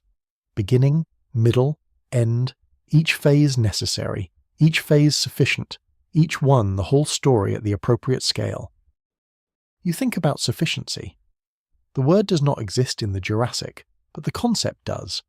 Every animal here has what it needs or it does not, and if it does not, it finds more or adjusts or eventually becomes part of what the next animal needs.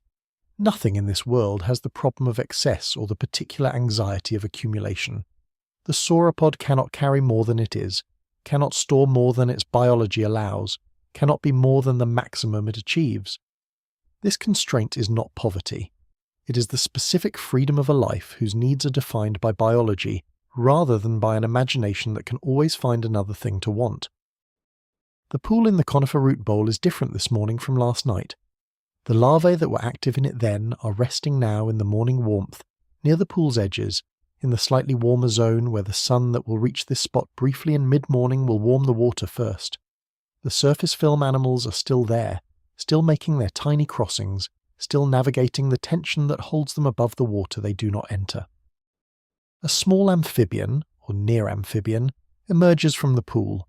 It is the first one you have seen, and it is smaller than you expected, perhaps 2 inches long, its skin moist and slightly textured, its eyes large relative to its head, in the way of animals that need to gather as much light as possible. It sits on the pool's edge for a moment, then extends its tongue at a speed you can barely follow, and something from the surface is gone. It returns to its stillness, sitting in the morning light with the perfect patience of an animal whose hunting strategy is entirely based on waiting. The morning dew is lifting now. The evaporation is visible at the scale of the meadow, a faint shimmer above the grass, the water returning to the atmosphere in the specific way it always has, the hydrological cycle operating as it has since water appeared on this planet, the sun's energy converting liquid water to vapour and lifting it into the air where it will eventually condense and fall as rain on some other landscape, some other ancient world, carrying its small cargo of dissolved chemistry from one place to another in the perpetual exchange of the water cycle. A group of small ornithopods has crossed the floodplain and entered the forest margin near where you're sitting. They move through the fern bed with a confidence that comes from knowing every plant and every root system in their territory, stepping over familiar obstacles, pushing through familiar vegetation with the specific efficiency of animals that do not need to think about the terrain because the terrain is part of them, mapped in their bodies through repeated experience. They are grazing as they move, their narrow beaks working at the fern fronds with a delicacy that seems almost fastidious. One of the ornithopods stops very close to you, perhaps 3 feet away, close enough that you can see the texture of its eye, the individual scales of its skin, the tiny movements of its nostrils as it samples the air. It has stopped, not because it detected you as a threat, but because something in the fern it was grazing required more attention, a particularly good frond, a particularly dense growth, and it is attending to this with the focus of an animal that takes its food seriously. You remain still. The ornithopod grazes. The morning continues. The small arthropod life of the forest floor is very active in the morning warmth. The centipedes and millipedes and the various arthropods you have no name for are moving through the duff with more energy than last night, the morning temperature having crossed whatever threshold activates their chemistry, and the effect is visible as a general increase in the small movement at ground level, a slight restlessness in the surface of the forest floor that was absent in the cooler deep of the night. There is a place in the forest, not far from where the tree ferns meet the open floodplain, where the ground is covered in a depth of fern growth that makes it the most inviting surface you have encountered all night. The ferns here are not the tall tree ferns of the interior forest, but their lower cousins, ground ferns that grow in dense overlapping layers, each generation composting beneath the next, building a mat of living and dying vegetation that is, at its deepest, perhaps a foot thick, and which has the specific quality of a surface that was made for lying down in. You have found this place before, or perhaps you have only now understood it as a destination, the night's long wandering having been, without your knowing it, a circumnavigation of this particular spot, a way of making the return feel earned.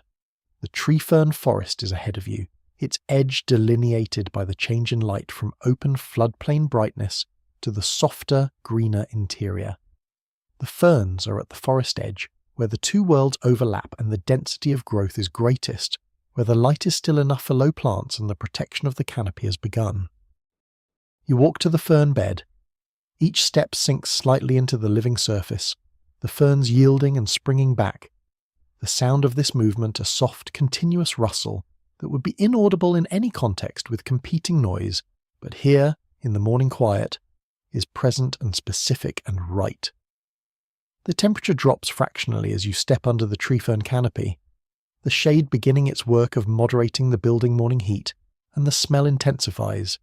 The fundamental forest smell of growth and decomposition and water, the smell that has been following you all night and which now, in the morning freshness, has a particular clarity. You lie down.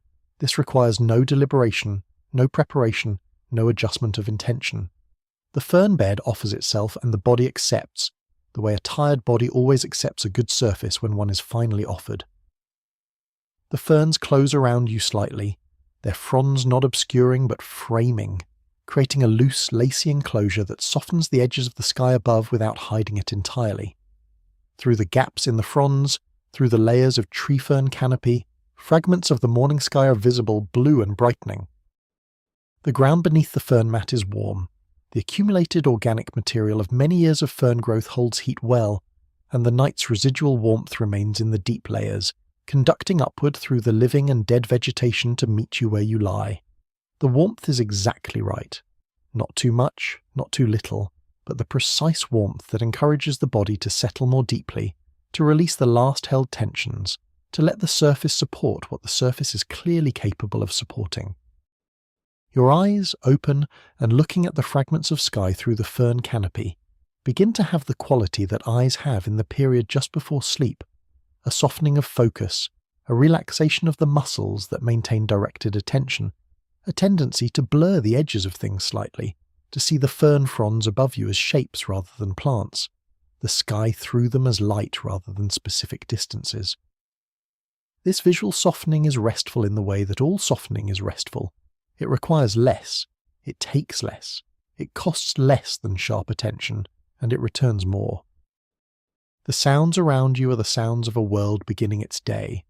The first birds, the dinosaur birds and the bird dinosaurs have begun their morning calls, and these calls, which are not quite the sounds of any bird you know, but which occupy the same acoustic space in the morning forest, are the texture of the returning light. Higher and more varied than the night sounds, they layer on top of each other in a way that is rich without being loud, complex without being demanding. Something settles on a nearby fern frond. It is a small creature, perhaps an early true bird or a feathered theropod too small to be significant in the larger dramas of this world, and it regards you from the frond with its head tilted in that characteristic avian way that communicates attention without threat. Its feathers, if they are feathers, catch the morning light and reflect it back in brief iridescences, blue and green, and something without a name, depending on the angle of the light and the angle of your eyes. The small creature sings, or makes a sound, or produces from somewhere in its small throat a sequence of notes that has a quality of music the way that all bird sounds have a quality of music, not because the animal is trying to make music, but because the structures that produce song in animals produce things that the human ear interprets as musical. The mathematics of vibration and frequency, creating patterns that the brain reads as meaningful whether or not any meaning was intended.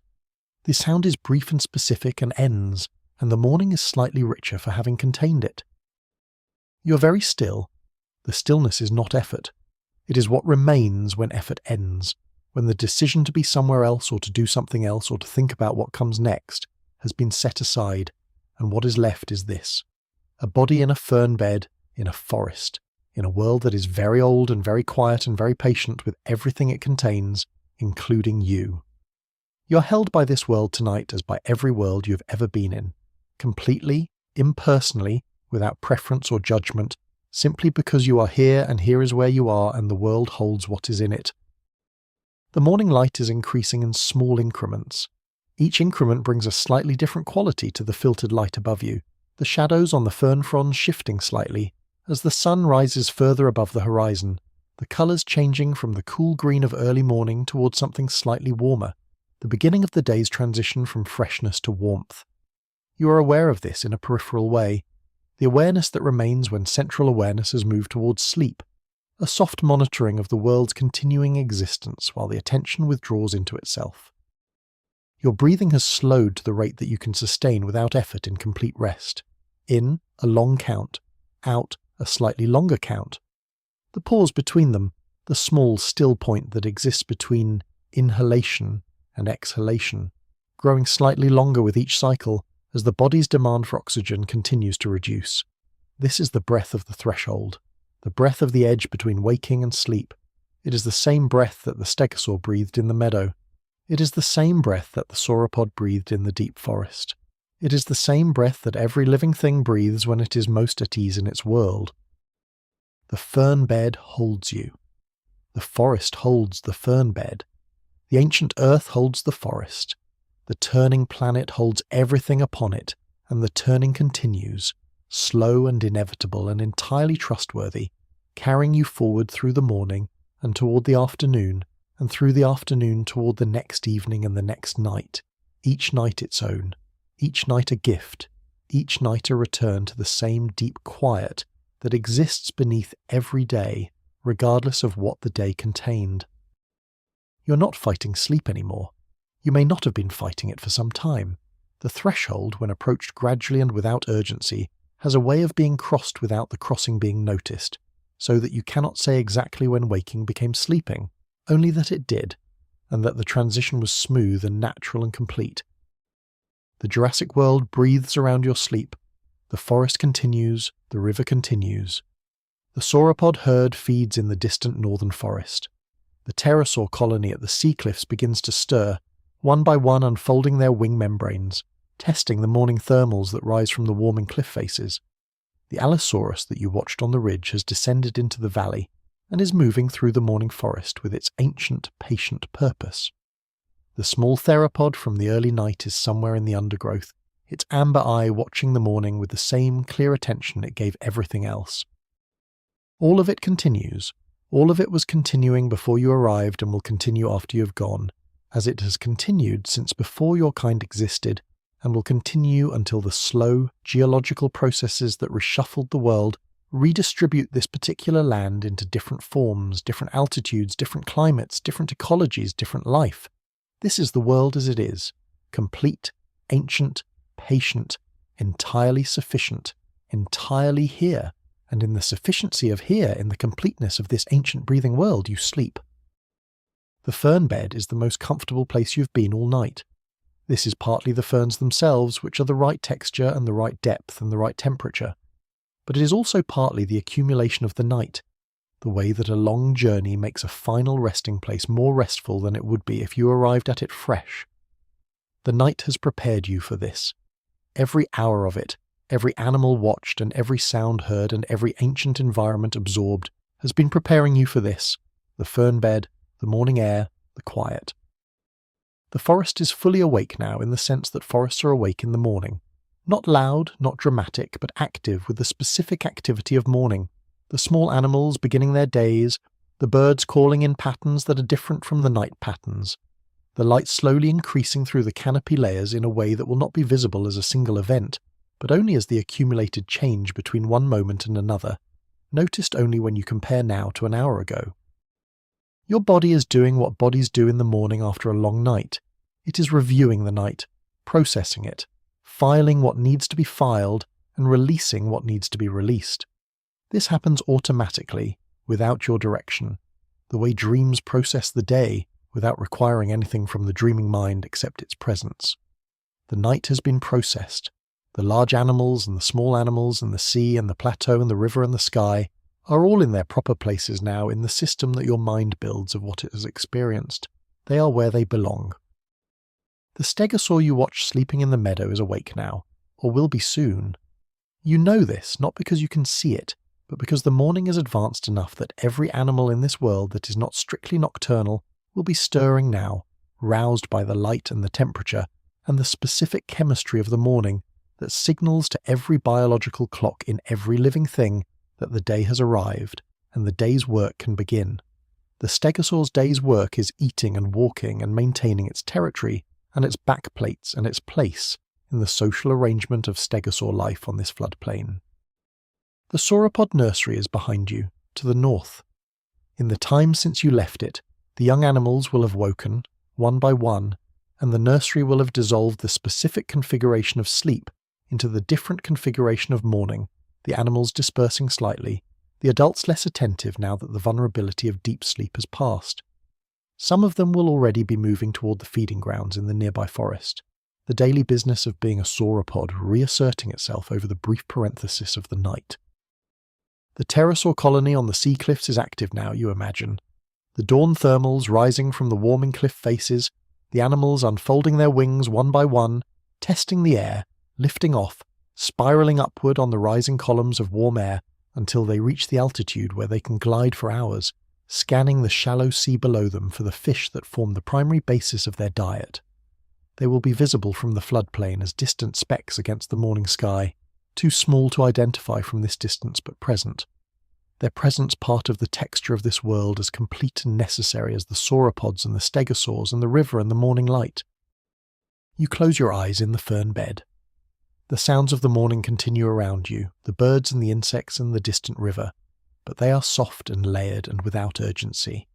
And in the absence of urgency, the mind finds it easy to let them be what they are, sounds rather than things that require response. Just sounds. Just the world making its sounds in the morning the way it always has in every morning of its long existence. The ferns brush lightly against your face when the slight morning breeze moves through them. This touch is gentle and repeated, a soft periodic contact that is neither uncomfortable nor distracting, but simply present, the world making itself known through the lightest possible contact, the minimum presence consistent with presence at all. The frond touches and withdraws and touches again. The wind comes and goes. The morning continues. In the spaces between the fern fronds' touches, in the intervals between the bird calls and the insect sounds, in the pauses within your own breathing, there is a quiet that is not empty. It is full in the specific way that the deep forest and the open sea and the high plateau were full, with the presence of a world that does not require anything from you, and does not need to be anything other than what it is, ancient, sufficient, breathing. You are breathing. The world is breathing. The fern bed holds you, and the forest holds the fern bed, and the ancient earth holds the forest, and the same earth holds your own morning, your own world, your own sleeping self, wherever and whenever that is, held by the same patient continuity that holds everything. You are held. You have always been held. The ancient world reminds you of this, and the reminder is the last thought before the last thought, and the last thought is the breath, and the breath is the world, and the world is old enough and patient enough and large enough for everything, including you, including sleep, including the morning that is coming, and the night that has passed, and all the nights before it, stretching back through the Jurassic and the Triassic and the Permian and all the way to the beginning, which was also a kind of silence, a kind of dark, a kind of sleep before the waking of the world. The ferns around you have specific smells. You know this now that you have been lying in them long enough for your nose to distinguish the individual scents.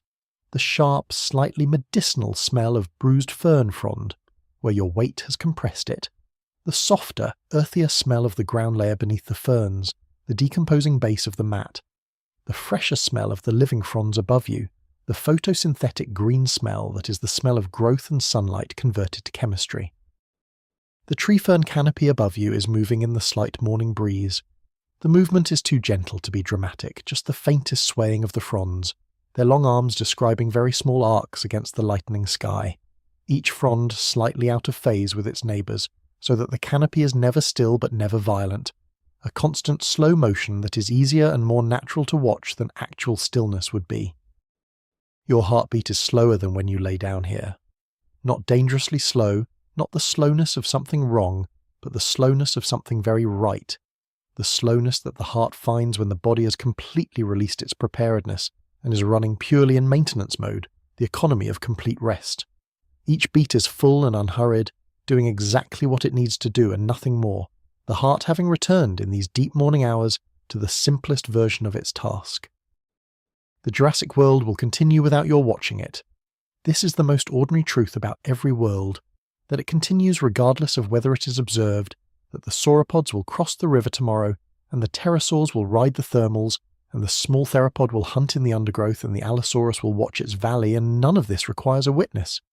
But you were a witness tonight. You were here, and having been here changes nothing about the world and changes something small and permanent about you. A shift so slight it may not be detectable in any ordinary context, but which is real, which is the specific residue of having been somewhere very old and very quiet and very complete. Thank you so much for watching. If you would like to see more videos like this, please consider leaving a like and subscribing to the channel, as it really helps us continue making more content. Anyways, see you in the next one. The ancient world grows quieter around you now. The sounds of the forest, the river, the sea, the plateau, all the places you visited tonight, are softening, not ending, but softening, the way sounds soften when distance or sleep comes between you and them. The sauropods breathe somewhere in the forest. The stegosaurs graze somewhere on the floodplain. The pterosaurs sleep on their cliff faces. All of it continues, and all of it is very far away now, and the distance is warm and restful and safe. You are in the fern bed. The morning is growing around you, but you're not in the morning. You're in the particular place that sleep makes, the place between the world and the rest of it, the place that has no address and no coordinates, and no name except sleep. You are there. You've been moving toward it all night, and now you've arrived, and the arriving is so gentle that you may not notice it until you wake and realize how complete it was. Let the breath come and go on its own. The breath knows what it needs. The body knows what it needs. The ancient knowledge of how to sleep is older than any thought you have ever had about sleep, older than any worry about whether you will sleep, older than the mind that produces thoughts and worries. Let it do what it knows. Let the body be old. Let the body be an ancient mammal in a warm, safe place with food and water nearby, and nothing requiring vigilance. Let the allosaurus sleep on its ridge. Let the sea hold its ancient life. Let the river move its endless water toward the sea. Your hands are heavy. Your arms are heavy. Your shoulders have settled into the surface beneath you, and found their rest there and do not need to be anywhere else. Your chest rises and falls with the slow authority of something that has found its depth. Your legs have released the memory of walking and are simply themselves now, simply weight, simply warmth, simply yours. The Jurassic night has been a generous night. It showed you everything it had. The wide floodplain and the ancient river and the herd crossing and the forest interior and the cliff face and the sea and the plateau and the nursery and the sleeping stegosaur and the deep forest and the morning ferns. It held all of this without effort, the way a very large and very old thing holds what it contains, without effort and without end. You have been held by it. You continue to be held, and the holding does not stop when the night ends or when the Jurassic gives way to the Cretaceous, or when the dinosaurs give way to the mammals, or when the mammals give way to you. The holding is continuous. It is the Earth itself, patient and enormous and fundamentally indifferent to any particular arrangement of matter upon its surface, holding what is here because here is where it is, because holding is what the Earth does. And now, in the fern bed, in the ancient forest, in the deep quiet of a world that is sleeping all around you, the last waking thought completes itself and does not begin again. The last image, whatever it is, a sauropod neck against a star-filled sky, a fern frond caught in morning light, the breathing of a sleeping herd settles and is still. The stillness is total. The stillness is complete. The stillness is sleep. Sleep well, dear listener. The ancient world is here whenever you need it. The fern beds are always soft, the rivers always run, the stars are always patient, and the enormous breathing world of the Jurassic night is always exactly what it was tonight. ancient and alive and holding you gently and completely through whatever dark comes. If you like this video, let me know where in the world you're watching from and what time it is. I'm always curious about that. And if you have a suggested topic, feel free to leave it in the comments.